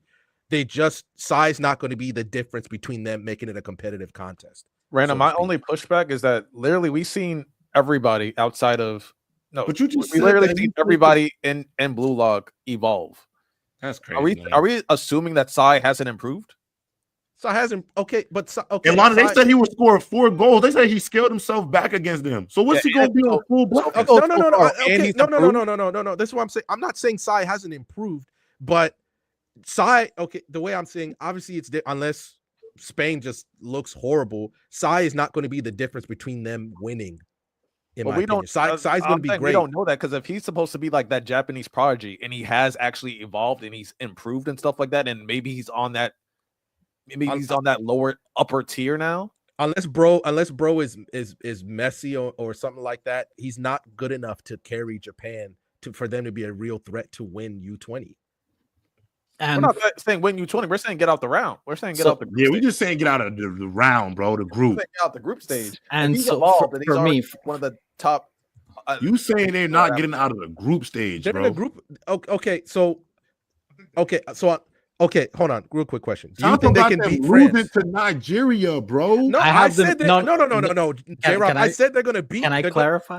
don't do that Can to I me, clarify? J-Rob. Don't Let me don't gaslight me. Y'all Don't are gaslight killing me. my Random- boys hold- right hold- now. hold Y'all on, are hold on. killing my dogs. right Let me clarify. And like I said, I restated because I was going off based on loss. I say a draw can happen, and it's not because they're not as talented as the other players. My thing is Isagi has evolved so far that you he saying he's can't ahead play. of them. He can't play optimally. Mm. Isagi's always been a character that plays up to his competition. Now he's advanced, and I don't say can scale back. I don't Yeah. think Isagi can scale back based on the practice that we just Right. saw. Okay, I get what And I think that's what causes that friction. I don't think I'll rephrase. I don't think they lose, but I think a draw can probably happen because they don't play to the level Isagi Yeah. wants them to play at, which causes this dysfunction on their play. My only pushback against that is, wouldn't that kind of go against Ego's whole philosophy of doing this whole thing?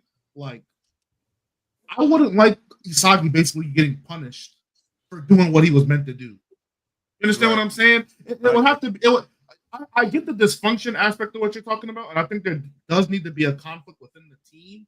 But I'm not sure if I would really appreciate that being the reason why Isagi gets benched. Because he's supposed to develop the biggest ego. He's supposed to. Real quick, Random, because what I think might end up happening is that, because as you said, Santo, he always goes up to the competition. If Sai joins the group, he's better than everybody. So then it's gonna be Asagi trying to reach Sai, and I think that might push that's gonna cause even more problems with Rin. That's gonna cause more problems with everybody else because that's gonna be like, oh, it's like Asagi and Sai now. So I feel like all the rivals would get mad. They're gonna try to level up too. I feel like that might be the move. The only reason I'm saying that because obviously I'm going to use a real life example. Messi is the best player in the MLS. It's not even close. He's the best player in the MLS. But Miami is not like the best team. Is not the best team. You know, just because you have a great player, even on a soccer team, they're just not automatically the best team. I'm not saying. I agree. So it's just like they're just not going to catch up. Now, obviously, I can agree that once Sai gets on the team, but also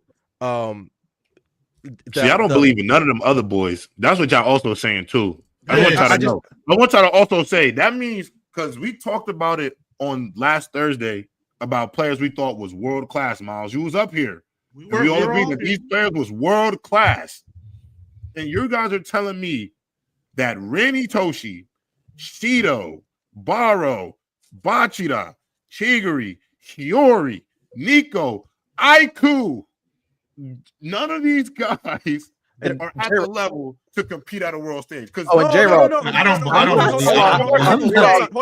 saying that. I'll say this. J-Rob, to add to your point real quick. I'll say it. Hold on, Random. J-Rob, to add to your point, we forget that all these other teams across the world offer these guys top tier millions of dollars. Time out. I have never said that they're not world class. No, I never said that. Hold on. This is what I'm trying to. Random, yeah, he Random is not me. No, this is what I'm trying. No, this is what I'm trying to tell. This is what I'm trying to tell y'all. Okay, Japan's gonna perform well based on their on just kind of how, if you look at their world perception, they're gonna beat Nigeria. J-Rob, I'll say this 4 times because I've said it 4 times before. They're gonna beat Nigeria, but there's a difference between Japan beating Nigeria and trying to be competitive or even beating France. There's levels to that. I'm not saying right now. But you have to random, but that means you have to confirm. If you think the levels are like that, then that means you have to confirm to me that you believe that outside of maybe Isagi, the pieces around him, all these players I just named, so you don't believe that Baro, Bachira, Rin, Shido, like you don't think none of these folks can do enough to play on a world stage with these other nations? You're saying like Aiku, like you don't. Bro got metavision as a defender. They can play at a world stage, but when you're talking about some of the best teams on the planet, France is one of the best teams on the planet. And some of the best like teams on the planet England. offer them He's contracts. playing with the Randall. Bobcats. I get it. He's playing with the Bobcats. No. Oh, okay. Some of the best teams No. offer them. Okay, just because Playing you with get the- offered he's a playing with the Charlotte contract, Hornets. My bad. that's not what I'm trying to. Just because they offered them contracts does not mean that just because they offer them contracts does not mean people get offered great contracts all the time and they don't perform or something happens. Like I'm not saying that, but I'm just saying, like, so hold on. So hold on. So okay, Lonnie, do you believe that they're going to win the group? Do you believe that they're going to win the group? I feel like I'll like what Santos said. I think there's gonna be a tie. I think they're gonna get like a win and a tie. Another team might like get a win and a tie. So if it's like two teams advance, they might not be the best team, but they might be the second team to make it the cut. Then I think that makes England look really bad because England. I understand that they play with them in neo-egoists. Pulisic plays in fucking in Premier League, but that doesn't mean he comes back all of a sudden the U.S. team's better. Like They I don't are understand. better with him though. They do become But they are, better but with they're him. not competing with England now, bro. They're not competing with But- England. but But Random, Random, you're- you're England. really Hold on, but can I taking say one- can I add one real other life tidbit? into Blue England, Lock. Real yeah, life. England. The I think that names makes don't England matter. look really bad. Because you still got to remember, Random, this is a story. And towards the story, them having to deal with England because they're England really doesn't matter. Do you know why? Because Bunny Iglesias is a thing in the story. Germany is a thing in the story. The rivalry with Loki and Charles is a thing in the story. Them, if they just beat England, okay, yeah. Yeah, I don't J-Rock, think it should like, be. if like the 12th guy in Blue Lock is getting like a $39 million contract offer, yeah, I think that they can like compete with the guys. I who never did- said I they do too. couldn't. I never said Yeah, they facts. couldn't. I never said they couldn't. I just said that there are levels to it, bro. Like, bro, do you not like they give him borrow 100 mil, bro? That's great, bro. But that doesn't mean that all of a like, sudden the France can beat. All of a sudden Japan can beat France. Are you saying like there's like 4 or 5 guys on the French team that's like better that Who are the outside players on the Renan who Asagi? are You don't the even know players these on the dudes, French Random. Get team that One that we Piece know stuff right of? now. Yeah, are you saying that there's like You 4 or going 5 on guys fairy tale. outside of Renan Asagi that they're just better than everybody else on Blue Lock? Obviously, I can't say that because I don't know the team. But the fact that But that none, okay, I can't say that. But unless you're there, we all know they're already in the group of death based on the groups they're in. Unless you're telling me, unless you got first things first, I think anybody who believes Blue Lock can win U20 is I just can't agree with you. I don't think they're going to win U20 at all. You know what? I don't to think move on so. move on to the next topic. Yeah, they are in the group of death because the Blue Lock niggas are there. Yeah, Look, France and England are Right. there. Who have Yo, traditionally and- been better there's some than them. dogs in that group. In the way that it's formatted, though, is it single elimination? I No, don't they think do it's a a group. group So they each play 2 games against each other, Miles, in the group stage, and then they do a point. So if you win a game, you get 3 points. If you tie, you get 1, and obviously if you lose, you don't get any. And then at the end of those the group stage games, the top 2 are going to advance. I think there's also a goal thing. Like so. If Wait. like, you have No, the same- that's tiebreakers. That's tiebreakers. I'm saying like tiebreakers. Like if you have more goals than the other team, but the same record. But that's you're good. so so for instance, if Japan and England end up with the same amount of points, then they go to the goal thing. But if Japan ends up having more points, even if it's 1 more than England, then England's out, and then Japan is in. But even then, they get there. There are all these different things where I once they start introducing what these national teams look like, I just think you're going to see Japan's just not there yet. Couldn't they afford just to don't lose think that one and still make Japan- it out the stage? Huh? They could lose one. and Sorry, still make say that, Miles.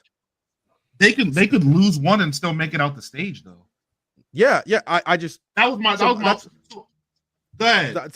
So the only reason I'm saying that is I don't think they're going to beat France. I think France, once they play France, they're going to get outclassed. They're just going to get whooped.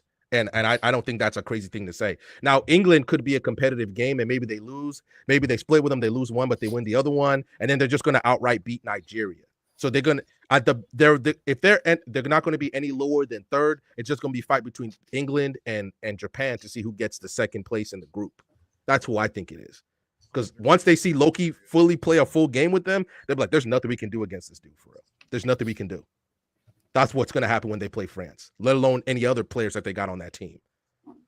Now, England could be different, especially now knowing Charles's faults with his mindset and things like that. But then if there's other people, let alone the coaches and other things that we'll see, but even that could be a conversation. But they're not going to beat France. I don't think they're going to beat Spain either. I think when you're talking about the top tier, I understand I'm basing it on real life, but the top tier, Sei, who's arguably the best Japanese player right now, left to go to Spain to play, and he met the dude, and that dude completely changed how Sei thinks That about was so soccer. long ago, bro. Yeah. But there's a reason why he wants to smoke back now. Yeah, that He happened feels like he's before the ready. series started, and also that was before Blue Lock revolutionized Japanese soccer. There's so do you many guys- things that have happened since then. There's a lot I of things. got you. But let's pretend like these teams. I understand we haven't seen them, but we just pretend like these teams are just sitting there. Okay, they're not getting better, or they're just not good. Unless you truly believe that Japan is, if not the best, or one if top 5 in the world, which I just going to disagree with you. There's 5 teams just based off how soccer is cultured and their culture and things like that around the world that are just better than them. Huh? We're talking about in the world of Blue Lock, Yeah, with the Randall, amount of you're- contracts that they bro. got. I just came back, but you're applying real world. Yeah, it's fiction game. I got you, but why can't Towards the why story. can't I do that? There's a Because reason why Blue Lock- I highlighted all Because this you stuff. This you gotta story- use what this story you right gotta now- use what you've been Story given. there, bro. In this story, we see that the world wants these Blue Lock players. The world heavily wants these Blue Lock players. Like people got contract Like they're offers. literally the biggest thing in soccer in the Like in the the, one, the like book. for You instance, don't the know? one dude You with don't the realize that? glasses. He's not even. I don't think he's a top 10 Blue Lock player, but he got an offer from like Germany. They're like, hey, if you quit Blue Lock right now, we'll give you your surgery and all this other stuff. Oh, He's not even, Yukimiya. top 10. Ajax. Okay, yeah. okay. Now, if No, these hold on, other Brandon. teams, So in this world where they revolutionize soccer, where the whole world's on notice, where all the top people in the soccer world are looking at the Blue Lock players. Yes, I think that Blue Lock are they number 1, 2, or 3? No, but do I think they might be like borderline top 5? Yes. I disagree. In this world, yeah. In this world, if these teams that you're saying offered them contracts had multiple Japanese players, then I would agree with you. But they don't. That's They a question. don't. Because they revolutionized soccer. That doesn't mean the talent pool is as okay. So you're telling me, if you're telling me Manshine City disrespecting my is going to be boys, like, bro. You we're going to really go to are. Japan. Manshine City is going to be like, we're going to go to Japan to get all of our players instead of fucking Spain or France. Like Loki exists. Loki, so niggas gonna be like, we want to go find a Loki, so we're gonna go to France because that's where it was produced from. That's where they're gonna go. They're not gonna go to Japan. And to the literal point of the to move on, but the literal point of the story was Japan soccer was mid. Blue Lock came and revolutionized soccer. Yeah, you're exiting. So you're saying like, oh, real world, they're not gonna go to Japan. No shit. But in the Blue Lock world, where they're revolutionizing soccer, they're gonna look at those players. Like you know that the whole Neo Eagles League was globally broadcasted, right? The whole globally world watches broadcasted. soccer. So yeah, in the Yes, real world, understand that. yeah, they're not gonna go to Japan to go scout the next Messi. To But tie Blue Lock on world, to that's Random's literally what real they're world, doing.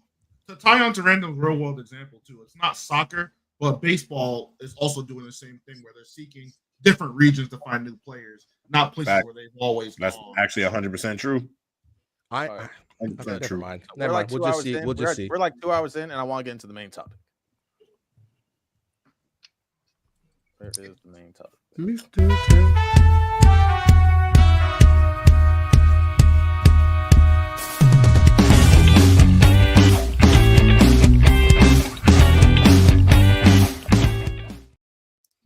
All right, so for the main topic, I thought all these guys got big ass egos. All these guys think that they probably know anime better than everybody else.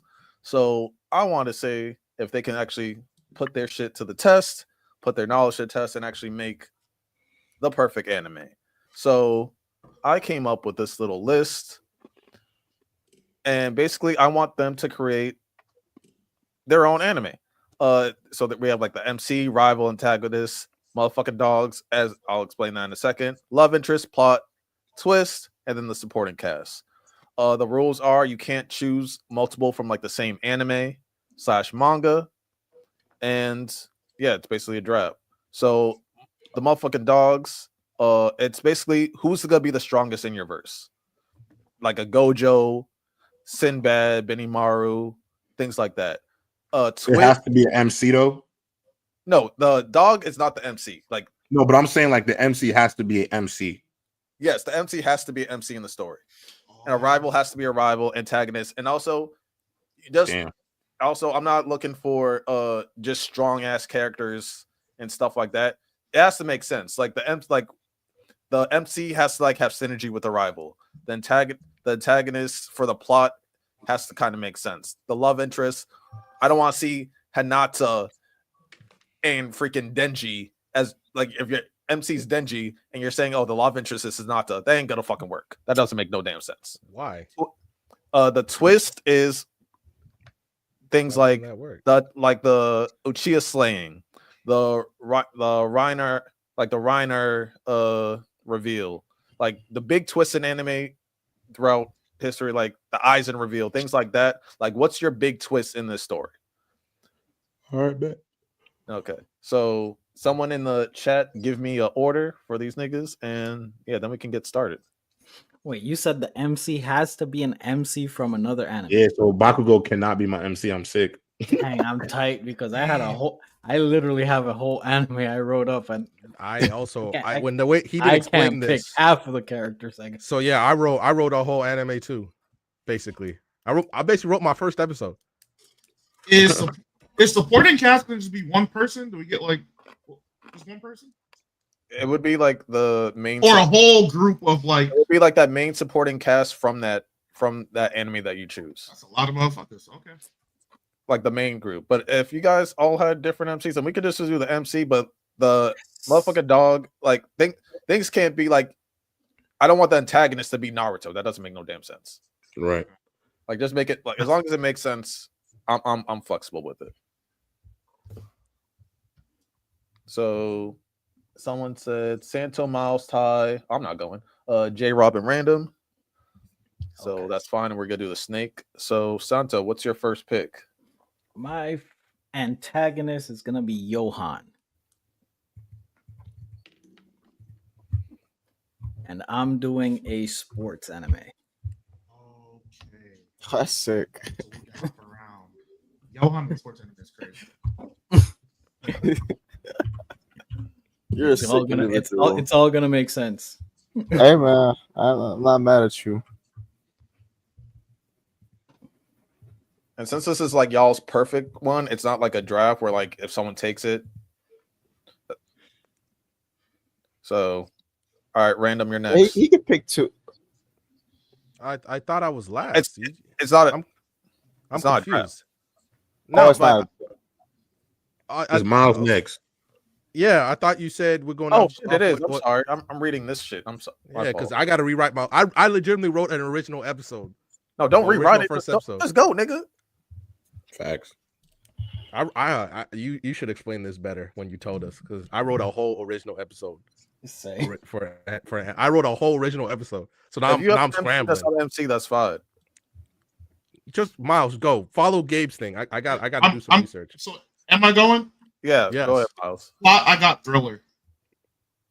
Plot thriller. Okay. None of my characters are gonna get taken, so I'm fine. God damn. Okay. Ty. MC, I'll take Luffy.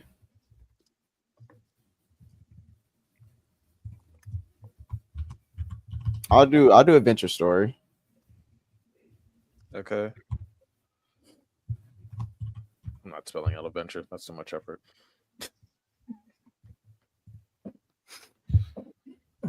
Okay. J Rob.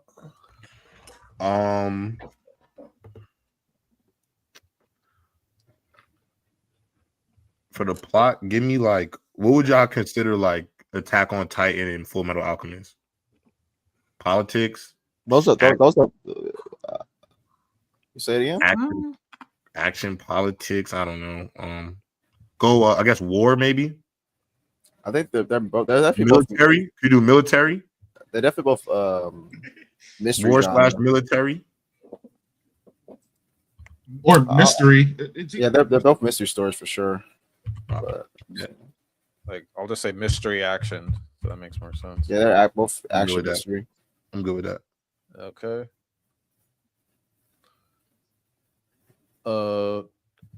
Riddell. I'll make my MC Rimuru. Not bad, not bad. Do you have a plot? Since everyone threw in their plots. I'll do it isekai. I think that should Miles get one too. He only picked the. Yeah. Miles, did you want to pick something else? Oh yeah, J-Rob. Give me I'll take my supporting cast now. You got super low for me when you said that. I'll take the supporting cast now. Okay. The League of Villains. Okay.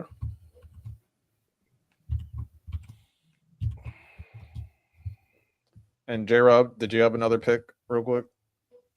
For my supporting cast, give me the Marines. One Piece.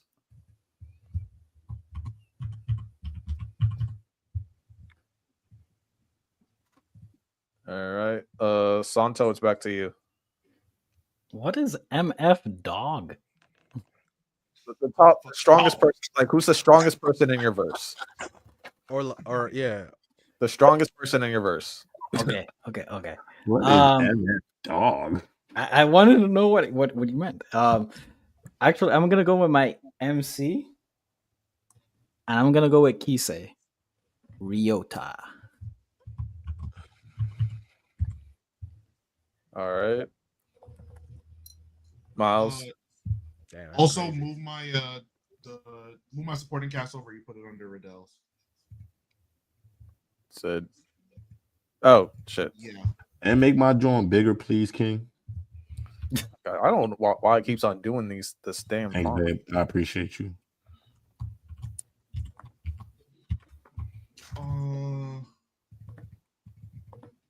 My antagonist is going to be Spike.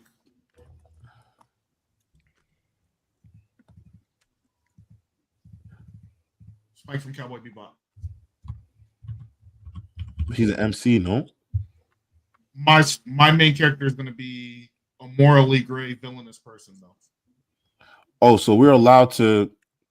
We don't have to pick the MC of these shows. No. Oh, bet. Oh, lit. You just can't pick like two characters from the same anime. Oh, lit. Okay, I get what's going on. All right, okay, let's get it. Bet. All right, Ty, you up? Man. Like you the writer, you should have the best story up here. I'm gonna just pick what I like, actually. Yo, give me Bakugo as a rival, bro. Luffy and Bakugo go together. That would be interesting. Get on my nerves, bro. You weird.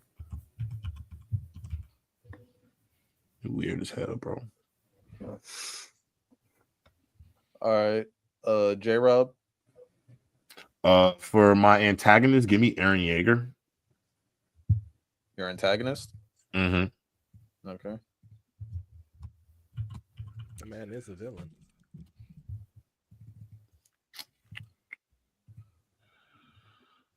Riddell. For my love interest, give me Mao Mao. Wait, have I skipped random this whole time? Yes. Random didn't go once? That's crazy. That's just crazy. Random, why didn't you say nothing? I was like, yo, this is crazy, Lonnie. And you just like Miles? And I said, I guess fuck me then. Yeah, that's tough. His list is completely blank. At this point, you might as well just go everybody else, and I'll just go at the end, man. Because Riddell just took one of my characters, so it's fine. Oh, good. Nah, it's too late. Let everybody else go. I'll just go at the end. Sorry, Bruh. Random gets to go with 4 picks. Yeah, space right here. Yeah, let random pick 4.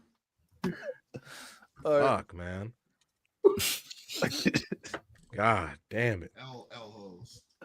No respect. No respect at all. No, I really felt because it wasn't even a random day. I wasn't even random. I was just like, wait, why is there this big ass white space right here? That's insane. All right. My plot is gonna be a comedy. It's like action comedy. My bad, action comedy.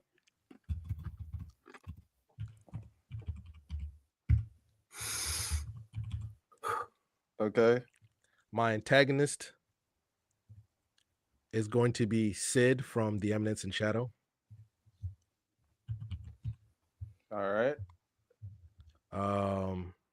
You said I have four picks, right? Yeah. Okay. Okay. So my supporting cast is going to be shit. Give me class 1A.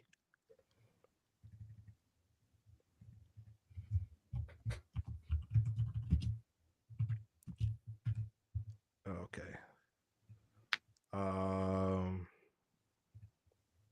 And then my motherfucking dog is Gojo. All right. Well, back to Riddell. You got two. I'll take Mau Mau, For what? love interest. And then I'll take the Code Geass ending for my twist. First twist, not a bad one.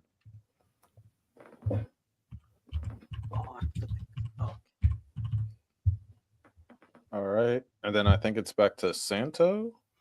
All right, erase the I from Kisei. It's I don't know how to spell. yeah. My rival is Isagi, Okay. and wait, I go twice, right? Yeah. And love interest is Toru from Fruits Basket. That's disgusting. Okay. Next is Miles. My MC is gonna be Kiritsugu. It's gonna be who? Kiritsugu from Fate. All right. Next is Ty.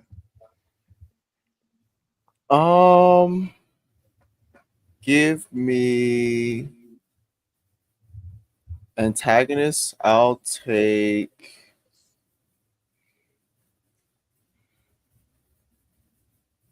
Father from Fullmetal Alchemist.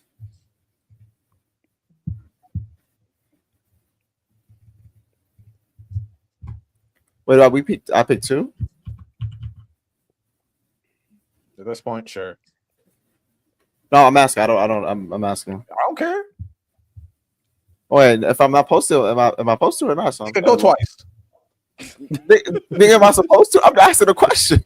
Nah, Lonnie is restored. Just let him go once, and then J-Rob can pick his one. That's not. I'm asking the question. Then yeah, J-Rob, you go. Make my love interest Princess Hibana from Fire Force. Oh, you motherfucker! Baddie. Oh, god damn it! That was my next pick.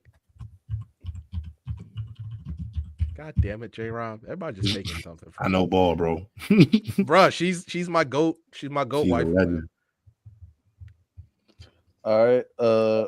Random. Okay. Okay, I need to arrive.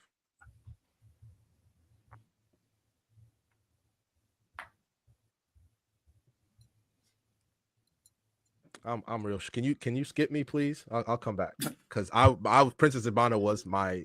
I'm so mad at you, J-Rob. My bad, King. Nah, you good, man. You got great taste too, King. Absolutely. That's who Megan Thee Stallion needs to cosplay.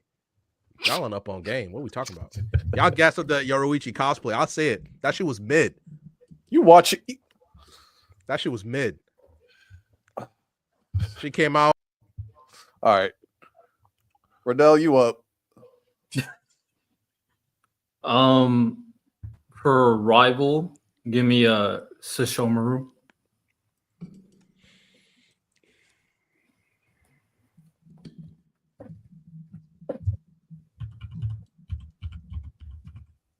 I'm butchering all these names. I'm just typing.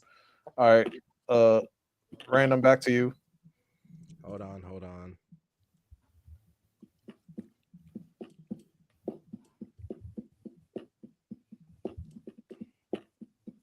Just want to make sure.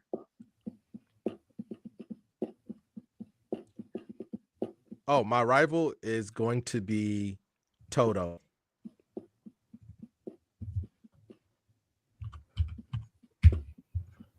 Okay, and then I think it's back to you, Santo.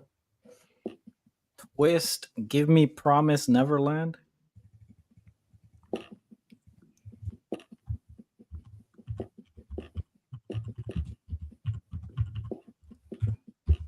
Okay. You only go twice. Shit.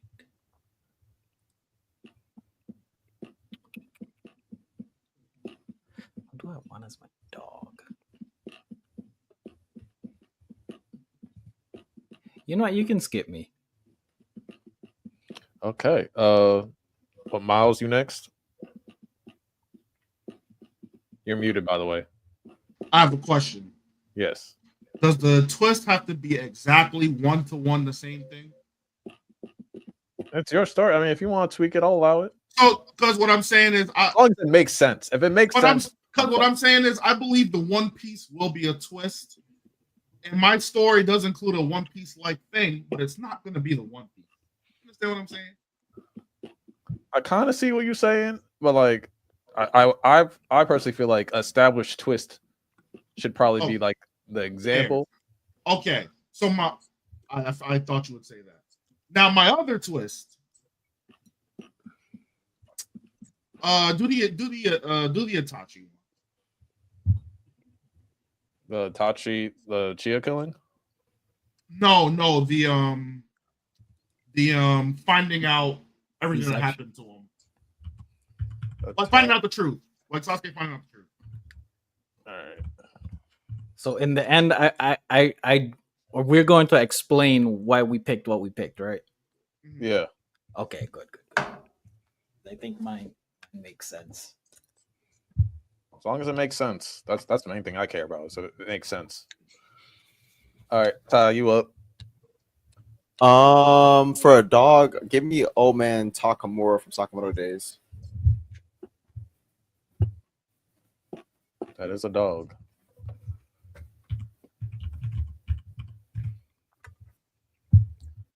All right, J Rob. Make my MC Che Hart from Ordeal.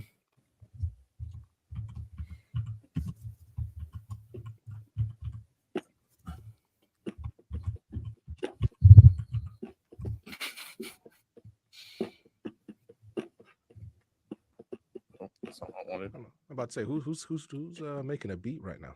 It's not a bad one. About to say somebody better drop a cool 16 right now. It's not a bad one at all. Oh, is it my turn? Well, we can pick Manhwa.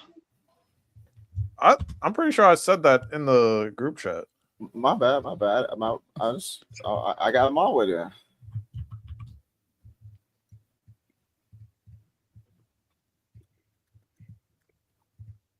I said make your best story. And I'm a manhwa guy. I would never say no to a manhwa. All right, you have another pick, J Rob. Wait, do you? Wait. Never mind. My rival is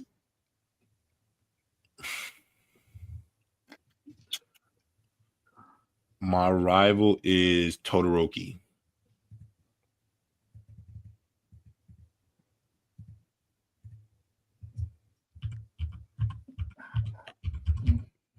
All right, Random, you ready? Yeah. My MC is Tanjiro.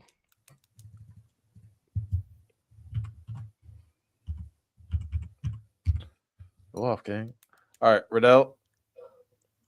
Make my antagonist Griffith. Ew. Okay.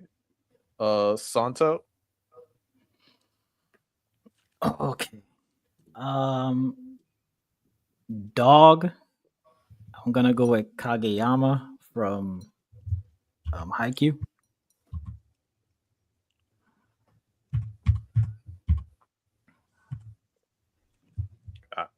How the fuck do you spell his name? Kageyama? Come on, bro.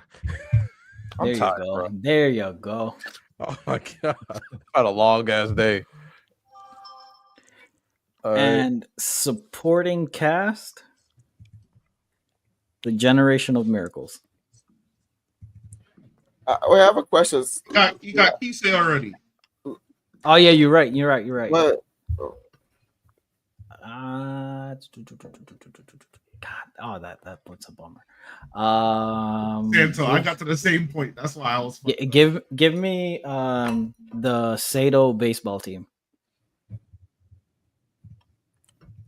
Can I? No, my West Miles. I'll wait. From Ace of Diamonds.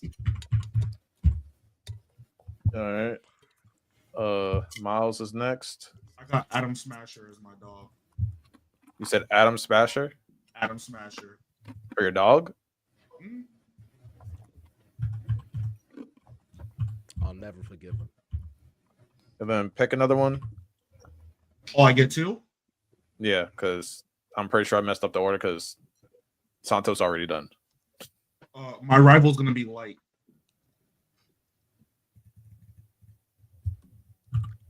I really Light.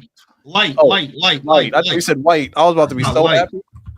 I'm a lot less happy now. All right. I thought you said white from Tower of God. I was about to be like, this nigga. Nah, my story's grounded. I can't break it up apart. Can I make a switch for my villain? No. Oh, Why not? Hey, give me Great from Burning Effect. His name is Great. That nigga fire. Was that a pun? That's a pick though. He don't get another one. Wait, nah, I'm getting another one. My other one is Luffy's love interest should be a bowl of ramen from Naruto. I'm dead serious. He canonically ate a bowl of ramen. Him and Kishimoto, they did a cover. He drew Kishimoto a tribute. And he drew him eating ramen. So a bowl of ramen. That's Luffy's love interest. Okay. All right. Who's next? J-Rob. For my MF dog, let me get Escanor.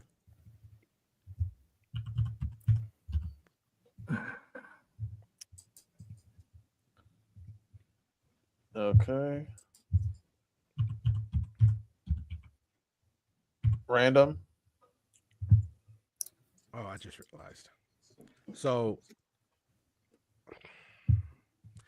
since I picked Tanjiro, I can't pick the twist from Demon Slayer then? No. Okay, so my love interest will be Nobara from JJK.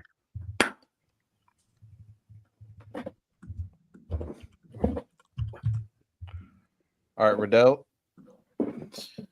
The MF dog Eric from Tower of God.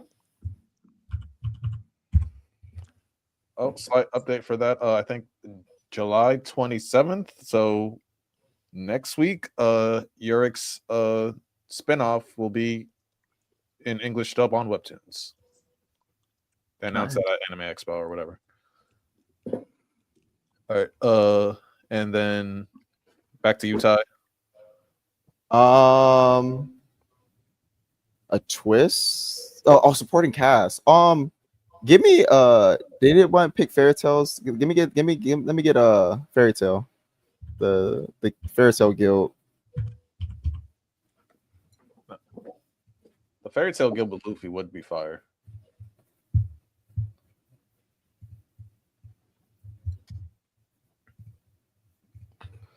All right, J-Rob, your last pick.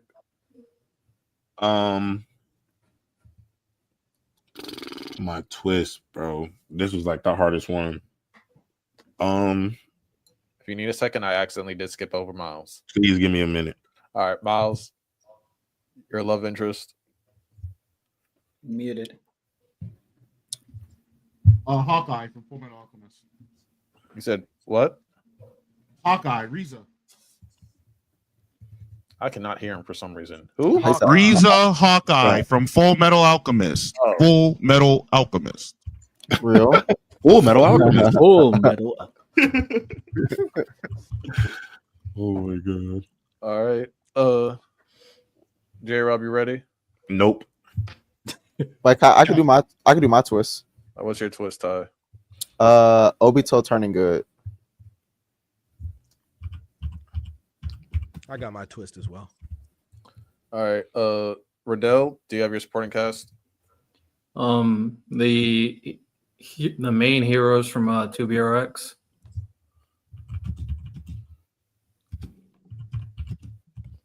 All right, random. Your twist. The erase twist.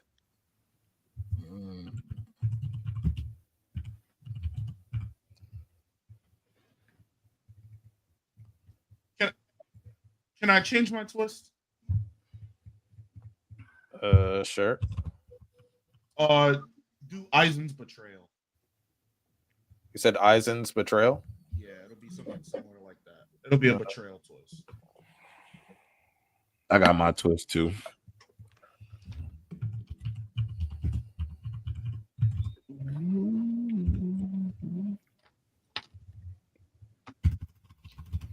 All right.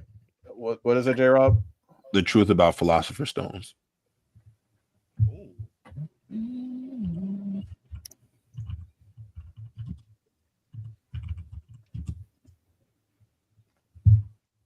Okay. Santo, that thing we talked about just happened. So I need you to host for like 2-3 minutes while they explain why they have the best anime. I'll be right back. Okay. So, I mean, I can't control his screen, but what we have here is everybody's category of what they selected as a main character, rival, antagonist, MF Dog, love interest, plot, twist, and supporting cast. So, based on your selections, we're going to go down the line. Random, explain your story. All right, so my story is Tanjiro and the gang trying to stop Sid from busting out his I Am Atomic attack. And obviously anybody who's watched Erased knows that the main character of Erased actually died, and he like time traveled or some shit. I can't remember exactly. So Tanjiro basically failed the first time, and he's back in a new timeline trying to stop it from happening. What I love most about my cast is that they can all be effortlessly silly, whether it's Nobura or Toto or even Sid, Gojo. It can all just be a lot of fun while there's technically something very serious going on. Like for the moment where they do the plan B when they thought Megumi was getting hit on, and Nobura, Gojo, and Yuji just did execute that whole crazy plan. I think it'd be fun. So the best part about it is you're just going to have a lot of fun trying to watch a whole bunch of people who have no business, except maybe for Gojo, who have no business trying to stop an all-powerful dude. Even though I believe that Sid from Eminence and Shadow is way stronger than Gojo, in my opinion. That's what I believe. But they're all trying to stop this super powerful person who's basically an idiot from destroying the world. And it's just a lot of fun while you're doing it. I just want to say this real quick. I'm really mad at the way, I wish Lonnie explained it better. Ty, you'd be proud. I literally wrote, because you keep telling us to write, I wrote basically my first episode of anime. I wrote it. I wrote it down. I fucking workshopped it. I was reading some books. I bought some ebooks, bro, and learned how to write characters. So I'm really fucking mad at him that I wasted basically 4 days writing this out. How did I mess up? What are you talking about? I'm so mad at you, bro, because I put in time. I was like, bro, check this out. And What did I say? And what did I say? I don't remember. Because I literally said, make your own story. Also, Chad, I don't know if you know this. I said, I don't care if you pick a character that someone else picked. I literally said that. I said that at the beginning. Random's like, oh, he picked Princess Habana. I literally said, hey, I don't care if you guys pick the same character. Random didn't listen. I just didn't correct him. Hold on. So to give y'all prep time, the next topic will be your perfect anime, meaning you are making. Oh wow. Okay, so I did. I took it differently. You saying pieces of other anime? I just took plot twists. I just took plot points from other anime and made it into my original anime story. I basically wrote an anime story. Yeah, but I'm still mad at you. I'm still mad at you for it. But yeah, like to sum it all, TLDR, my plot is Tanjiro and a group of friends trying to stop an all-powerful idiot from destroying the world. And he technically failed once, so he traveled back in time or traveled to a different timeline to try and stop it again. There you go. I mean, that kind of makes sense with like who you picked. I don't see the problem.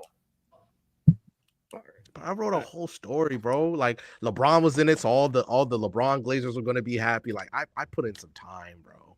He was only in it once. Nigga, But- you're hosting next week. If you want to have everyone elaborate on the stories next week, that's what we do. No. I'm gonna save you. I'm gonna start writing chapter 2 or episode 2. Yeah. Make a little vlog or video for it. All right, I guess I'll go. So the plot of my story is, or the point of my story is, a guy that has never lost a game, who is always able to adapt to any game that he plays. Kisei joins this new school and he's going up against different clubs in the school. The principal of the school is Johan. And he meets his rival, who's also great at interpreting games and whatnot in his own sport, in Isagi. And they are destined to be rivals. Plot twist comes in when he finds a love interest in Toru, who I'm sorry, $2 super chat from Trent W Stream. Appreciate you, bro. So we have the plot or the twist. The big twist is Toru. Toru is the love interest that Kisei meets and helps him throughout the entire journey of him going up against the volleyball teams, the soccer teams, the basketball teams, the baseball teams. And at the final match, when he goes against Isagi to claim the title of the greatest athlete at the new school, Toru betrays him because she was sent there by Johan. So Johan can be the only character who has never lost. Wow. Real? That's a motherfucking story. All right. Who's next? It would be Riddell. It's on me. Yeah, go ahead. Yeah, you're next. All right, so I decided to create an isekai using Rimuru as the main character. And before he gets isekai'd, years, I would say centuries beforehand, someone else was isekai'd first. That person was Griffith. Griffith was isekai'd into this world. He grew up, had a lot of trials and tribulations. He wanted to be king. He ended up failing, so he sold his soul and became a god, and now he rules this entire universe. So Rimuru goes into the universe ruled by Griffith, the main villain of the series, and he eventually has to stop him, take him out in order for him to return to his world. His rival Shishomaru, which is also his brother, and they both are going for the same goal because Griffith ended up killing their parents. So Shishomaru has to build his own society and group. Rimuru builds his own society and group, and their goal is to take out Griffith. With Rimuru, as he builds his squad, he meets Mao Mao. Mao Mao is very apathetic. She's not very emotional, but she's very intelligent. She is his strategist and helps him recruit even more people, the heroes from 2BRX, to be his commanders in his city and his society and his group. So he recruits people like Lucky Cyan. He recruits people like Isol, all different personalities, all have their own unique stories, but they all join Rimuru to take down Griffith. There's this wild card that eventually ends up joining the group, but he kind of does his own thing, and it's a similar dynamic between Rimuru and Veldora, and that's Rimuru and Urich. Urich is also someone who got isekai into this world. He also hates Griffith, so he helps him out here and there, and he's a big wild card that ruins Griffith's plans here and there as well. And then it ends with eventually Rimuru needing to take him out, and obviously he helps with Shomaru, and then it's a whole situation with the politics, and he sacrifices himself to take out Rimuru just like Lelouch did in Code Geass.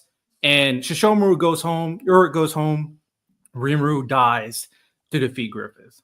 So that's the story. Good. All right. Ty, the writer himself. Oh boy. What I was thinking was I wanted to make a world kind of mix everything. So in my world, I had this role called collectors. Basic collectors are adventurers that go out and collect specific items to help and bring back to society, to help the society grow. But these collectors eventually, at some point, became some of the world's greatest thieves. And so the world put out a law that says if you are a collector, you will be killed. And that's where my antagonist Great comes in, because in his story, all crime, the punishment for any crime, regardless of severity, is death. So anyone that takes up the role of collector becomes is immediately charged with the punishment of death. But the problem with that is, because the collector role was used to bring back resources, it created, and the role has been outlawed essentially. It created limited resources, and so now they're alive in impoverished areas, which is where Luffy and his gang come from. And there was an ancient legend from a collector that's saying that if there was a specific artifact that can grant any wish, so main character Luffy and his friends go out on a journey to collect an artifact. As in particular role of collector and capture an artifact and grant them any wish. Luffy's wish is to free the world from this oppressive government, which ties back to his theme of freedom.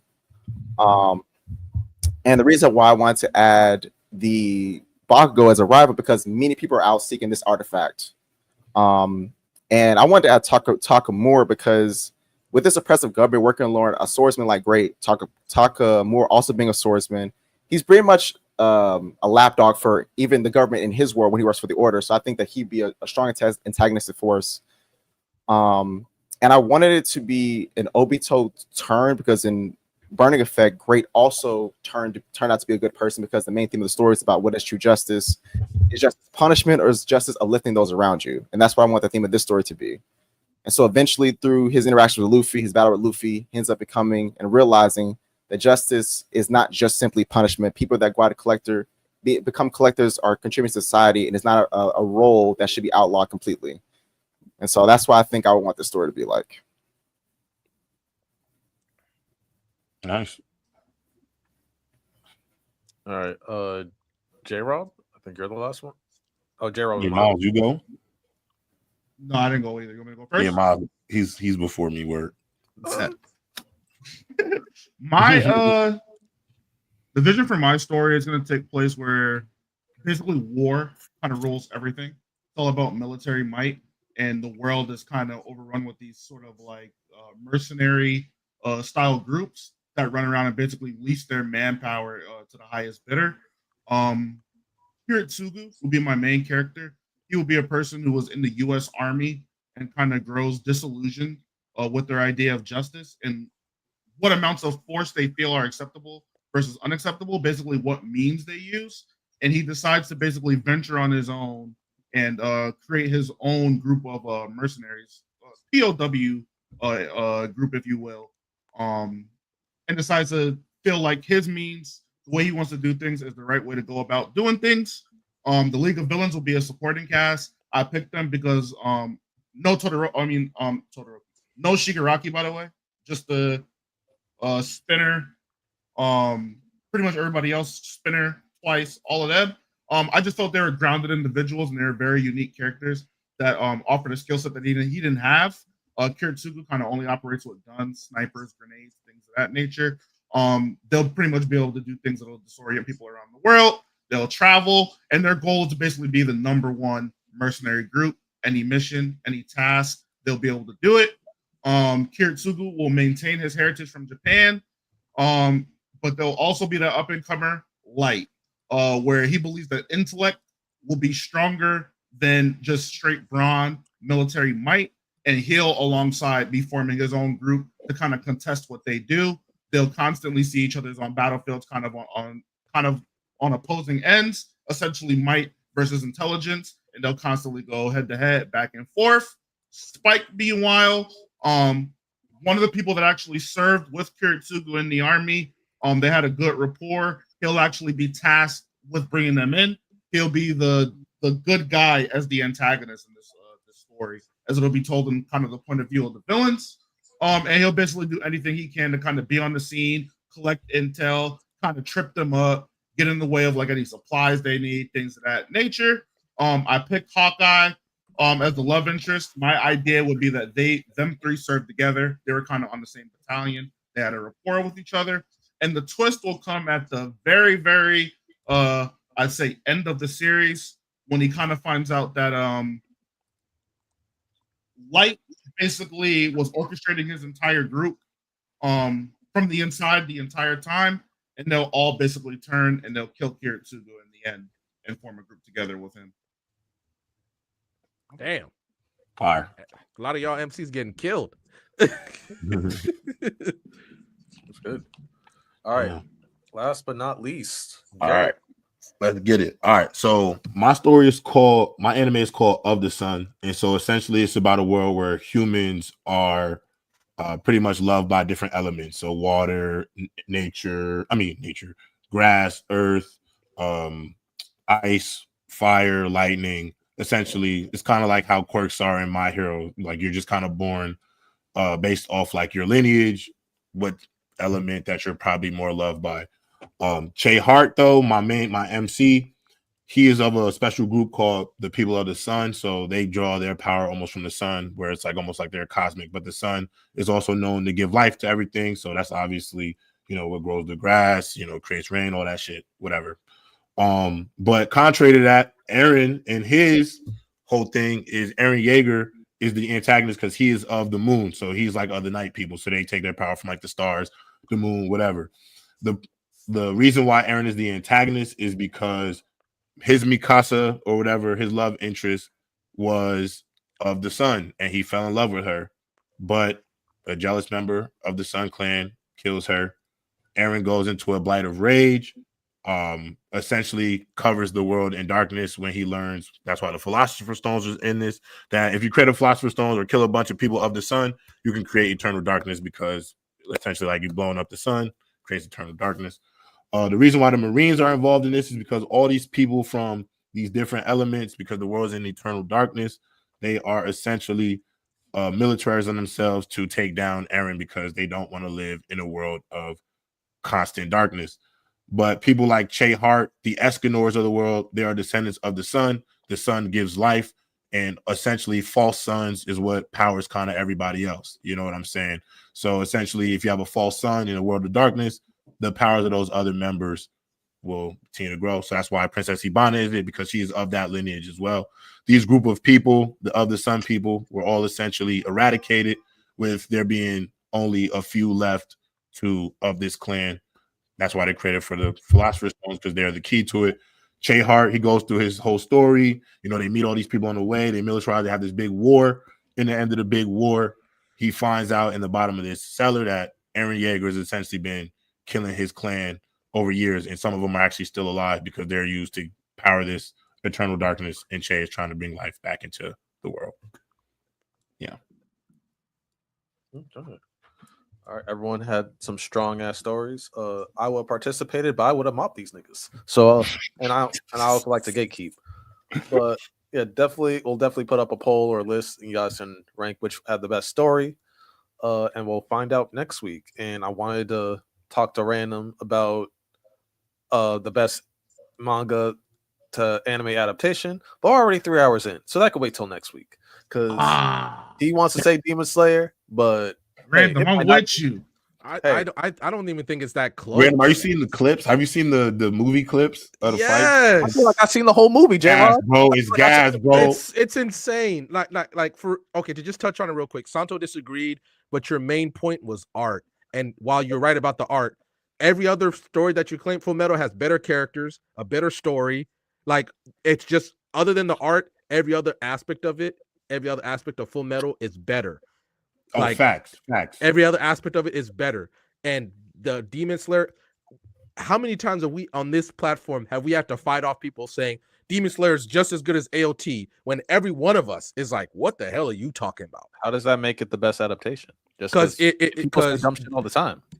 No, the anime, like I think Solo Leveling's anime has also done the same thing. The anime has made Demon Slayer such a great property that people think that it's a lot better. The series is a lot better than it actually is. Solo, I think Demon Slayer is an anomaly. I think Solo was already like Solo was already the number one selling manga in the world. Yeah, it was already selling. But we all know that's okay. But no. This not, I'm not talking about what to your point. Now, I agree with you this, and I'm going to throw you some slack though when it comes to Demon Slayer. I think that episode where Tanjiro cut bro head off that lower moon and it was that the first time you kind of seen the Hino Kamikagura for the first Oh, time. Rui, yeah. That I think that scene changed the trajectory of Demon Slayer forever. Exactly. For me, Demon Slayer would have just been the moment where Demon Slayer got elevated to different heights, because I thought that was one of the most beautiful scenes I had ever seen at the time.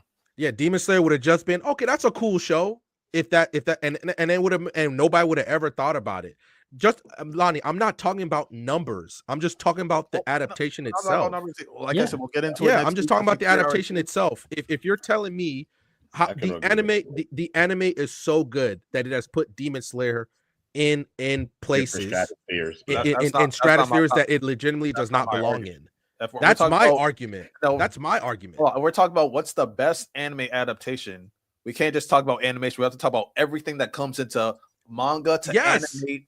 Yes, and Demon Slayer does all of that. Hold on, random, because if I cut you off, you'll be screaming your head off.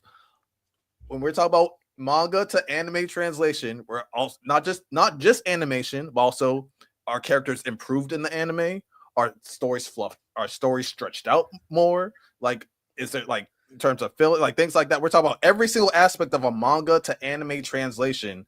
Is it number one in every single aspect? Because Santo, we can make arguments that AOT, Full Metal, AOT was great. AOT, the manga was great. Yeah, and I think that's the point they're missing. Oh, random, you're missing the point. Random, you're missing the point. Y'all missing my point. I'm not gonna lie.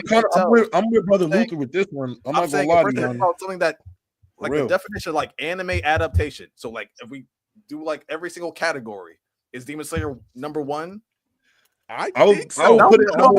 Bolani. Okay, and I know we're not supposed to do it because we're supposed to get out of here. But let's say you put that stuff to the side, right? I would say AOT's manga, Full Metal Alchemist manga. A lot of these mangas were already, they had a degree of respect, and they were already at a certain point. Whereas Demon Slayer was a more of a middle of the pack. It was cool. It was average. And you know what I'm saying? When the anime came out, in some regards, it propelled them beyond those series. Yeah, no, not in some regards. It did, Miles. It did. Yes. It did. That's not even my argument. My argument is like, that's random though. Did this adaptation make the character from a B character to an S character? Yes. But Lonnie was not glazing Tengen the way they were after season 2. What are you talking about? What? Tengen elevated as a character from the anime. Yes. What about him elevated? What about him elevated? Okay, can I speak to this? Can we just what about his character elevated? Wait, let me ask you this, Lonnie. Can I ask you a question? What about his? Can a character be elevated based on just on pure feel? Just the portrayal. Sure. So then yes, they can all go to S tier because of how they're being portrayed. I do, to Random's point, I think, and to Miles' point, I think Demon Slayer really benefited from becoming an anime. Like, I think it propelled the series to new heights. Like, the reality is, some of these characters feel better now because of how we just feel about them in the moment, bro. So Tengen went from like a B character to an S character. I got a question for you. I think Tengen's an S character. I love Tengen. Ty, can I before you go, can I just ask you a quick question? When Full Metal Alchemist came up, where did it rank in terms of manga? When it came out? When it came out. I have to go check. I'm actually looking at I'm gonna send y'all this site. I was actually looking at when Demon Slayer sales like jumped. It can't be just. I agree, as the anime based on these numbers. This anime is crazy. So the manga yearly was selling about 1 million. And I think about like 2018, which makes sense because it was a new manga. So, but selling like 1.3 million your first year is still really good. That's actually crazy for your first year. Yeah. But I was looking at the anime came out in 2019, and it came out April 2019. So January of 2019, it sold like 200,000. That's good. February, it sold about the same. In April, when it came out, it shot to 700,000 in a month. So it went from selling 200,000 about every month, and then the anime came out, and then that month it came out, it quadrupled. or tripled. And so hold on, Their emotions are in it now. Hold on. I'm not saying. I think something with the storytelling has to be there. I don't think it's just the animation things like that. I don't believe that. But it went from selling 1.3 million, and then the anime next year it sold 12 million. Yeah. Now, I mean that's 12 times, bro. Yeah, random. I seriously think this is what you're confused about. I'm not saying it's not the most impactful adaptation. I'm not saying that it doesn't have like. That's not what I'm not saying that's not S tier or anything like that. I'm not saying like, oh, it had the biggest boom because of the anime adaptation. That's not what I'm saying. That's not what I'm saying. What I'm saying, like, my question is, if we like broke down like every category of like manga to anime adaptation, like, oh, did every single aspect of the story improve because of the anime? Did every single aspect improve? Yes. Is it still number one? Nobody was talking about Tengen. Next week, random. We can, since you're hosting, make all the categories you want for anime adaptation, and then we can go one by one and rank them, and then we'll figure it out. Because I said I don't know. I said it's in the top 3. The only reason my pushback was FMAB, Full Metal Alchemist Brotherhood, because we have a manga that was doing great. Then an anime adaptation came out, and it was Full Metal Alchemist Brotherhood came out, and it's regarded the greatest anime of all time. There's a difference between greatest we ain't and gonna best. play about that. Nobody. I agree with you, random. But my nobody's point saying is there no. But what I'm saying is that the first Full Metal Alchemist came out, and it's aight. FMAB came out, and it's the greatest anime of all time. If Demon Slayer never let's just if Ufotable doesn't have Demon Slayer, you never talk about it. If it was just it's just a mid story. It's a mid story that, for instance, the greatest example is Tengen. When the Tengen fight was happening in the manga, nobody was glazing Tengen the same way they were glazing him after season 2. What are you talking about? Nobody was. I ain't gonna lie, y'all. I got it.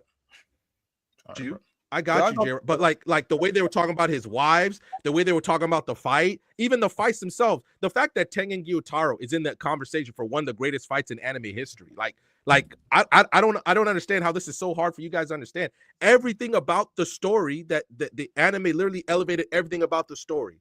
Nobody was glazing Demon Slayer the same way they are now. Nobody was when the manga was out.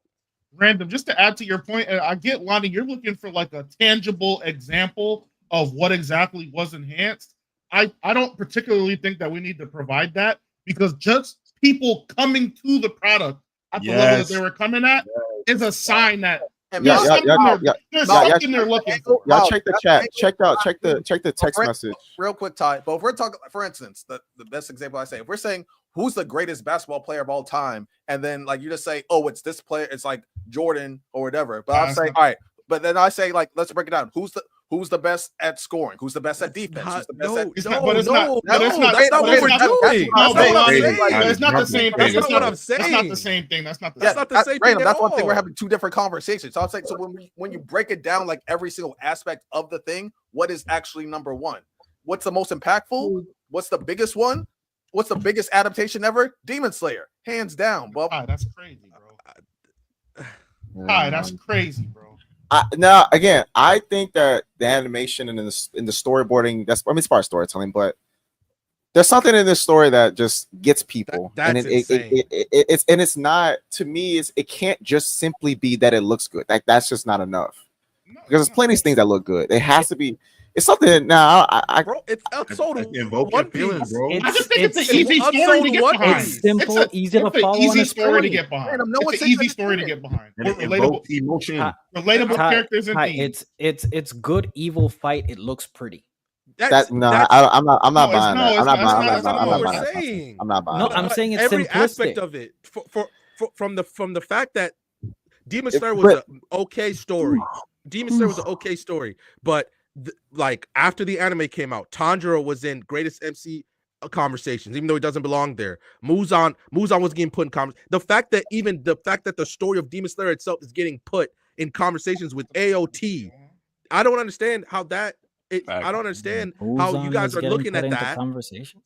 Like Yeah, yes, he was. yes, Yeah, yes, he they was. are. We've literally I've debunked that. We've Oh, all you're debunked muted. this plenty of times on this podcast. And Santo, and that's why when we got what we got from Muzan, people were so disappointed because of the hype around him when people saw him in the anime. Mm-hmm. You're still muted, Ty. Yeah, tell you. You're muted on. Try now. You're good now, bro. Okay. Yeah. So what I was saying was that I'll say this one last thing. I do agree, simplicity, all that stuff does matter. But the biggest thing is emotional resonance. Do people connect emotion to the story? And they do with Demon Slayer. And simplicity doesn't get you emotional connection. But what I'm saying is that wasn't a counter. I'm not even saying a counter, but I'm saying, but when you have something like a brother sister relationship, like they're very relatable stories to get behind. Like it's not that just because they're simple; it's how they're simple. It's the emotional resonance of Demon Slayer is low-key generational, and I agree. But yeah, so Random's gonna host next week, and you can dive into the topic. Come up with all the categories that you want for manga to anime adaptation, and then we'll figure out. Let's try to rank like the top 5 adaptations of all time next week. How about that? Yeah.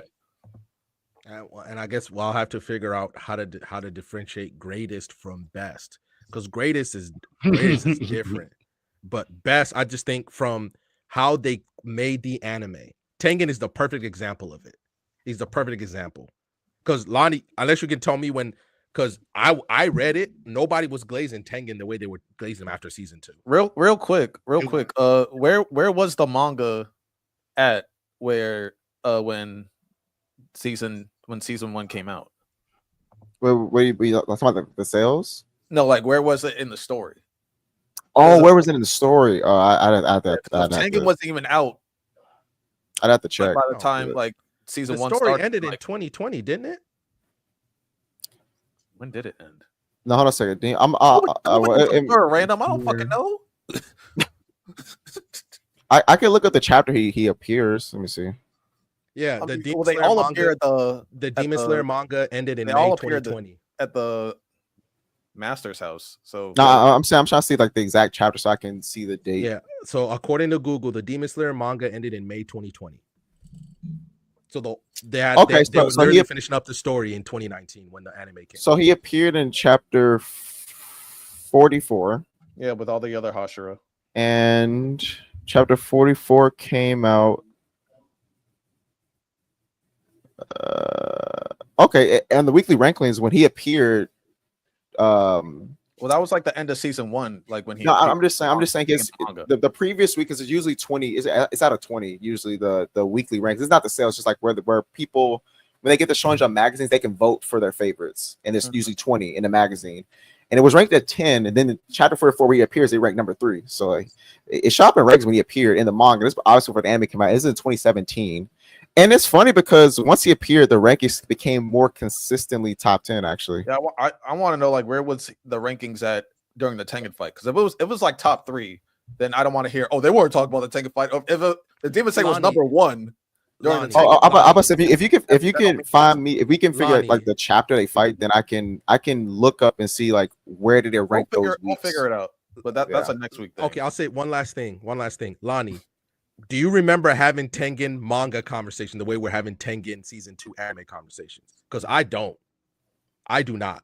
I will say this. I will say this so random. I'll say this last thing. Like, do you know what argument you're having? Because I'm not saying that the manga is as good as the anime. I'm not saying that. I'm not saying that. But like the fact that you refuse to acknowledge the fact that Tengen as a character, the Tengen fight was one of the best anime fights of all time. I don't even feel like that's a conversation. Tengen's character popularity as a character spiked after season 2. That kind of helps Random's point too. Yes, you go from a fight that was regarded as, you know what I'm saying, whether we're saying the manga boomed or not, like there was more interest. I thought the Tengen fight in the manga was good. I like that fight. Sure, but there's a difference between good, Lonnie, and the greatest anime fight of all time. That shit is top 10 all time I've ever You understand what I'm saying? Like ever witnessed. That's what Tengen's fight is top 10 ever witnessed, bro. But then that buffers my point of FMAB. It's the greatest anime, ranked as the greatest anime of all time. It's not the. I was say, Lonnie. I think definitely Mount Rushmore. I think let's just end this. Yeah, chapter 93, by the way, Todd. Oh, 93? Because Okay, let me see. Random's arguing a point that I'm not making. So we'll talk about it next week. All right, chapter 93 did rank number 2.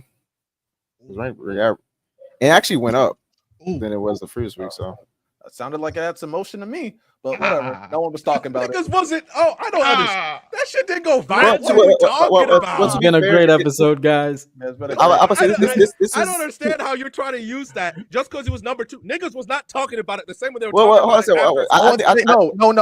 No. Hold on, Ty. No one's saying that they weren't talking about it like they were talking about anime fight. That's You're what saying I've been saying. that's not, Miles, see how that's random not like what the I've been saying. see how random likes to That's move the what I- no, goalposts I'm like not me. moving. He That's- just Miles, like I've been adding a very few extra consistent. words. He said No, no one was Miles. talking about the Random, chicken I fight get at where all. you're coming from.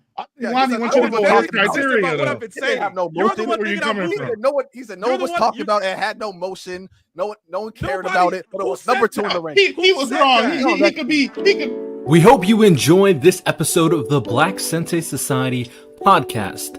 With that said, make sure you guys like the video. Make sure you guys subscribe to the channel and turn the notification bell on so you never miss any content we like to drop. We want to do as much as possible, and if you want to join the community, you can also go to our Discord, go to our link tree, and be a part of it. We have a lot of great conversations in there, and we're doing a lot of fun things in there, events, getting your opinions for content and videos, tournaments where we have cash prizes. So make sure you guys join the Discord and rate it 5 stars for the podcast on Spotify and Apple Podcasts. We really do appreciate you as we continue on our grind. With that said, ladies and gentlemen, hope you guys enjoyed. You have a good one. Peace.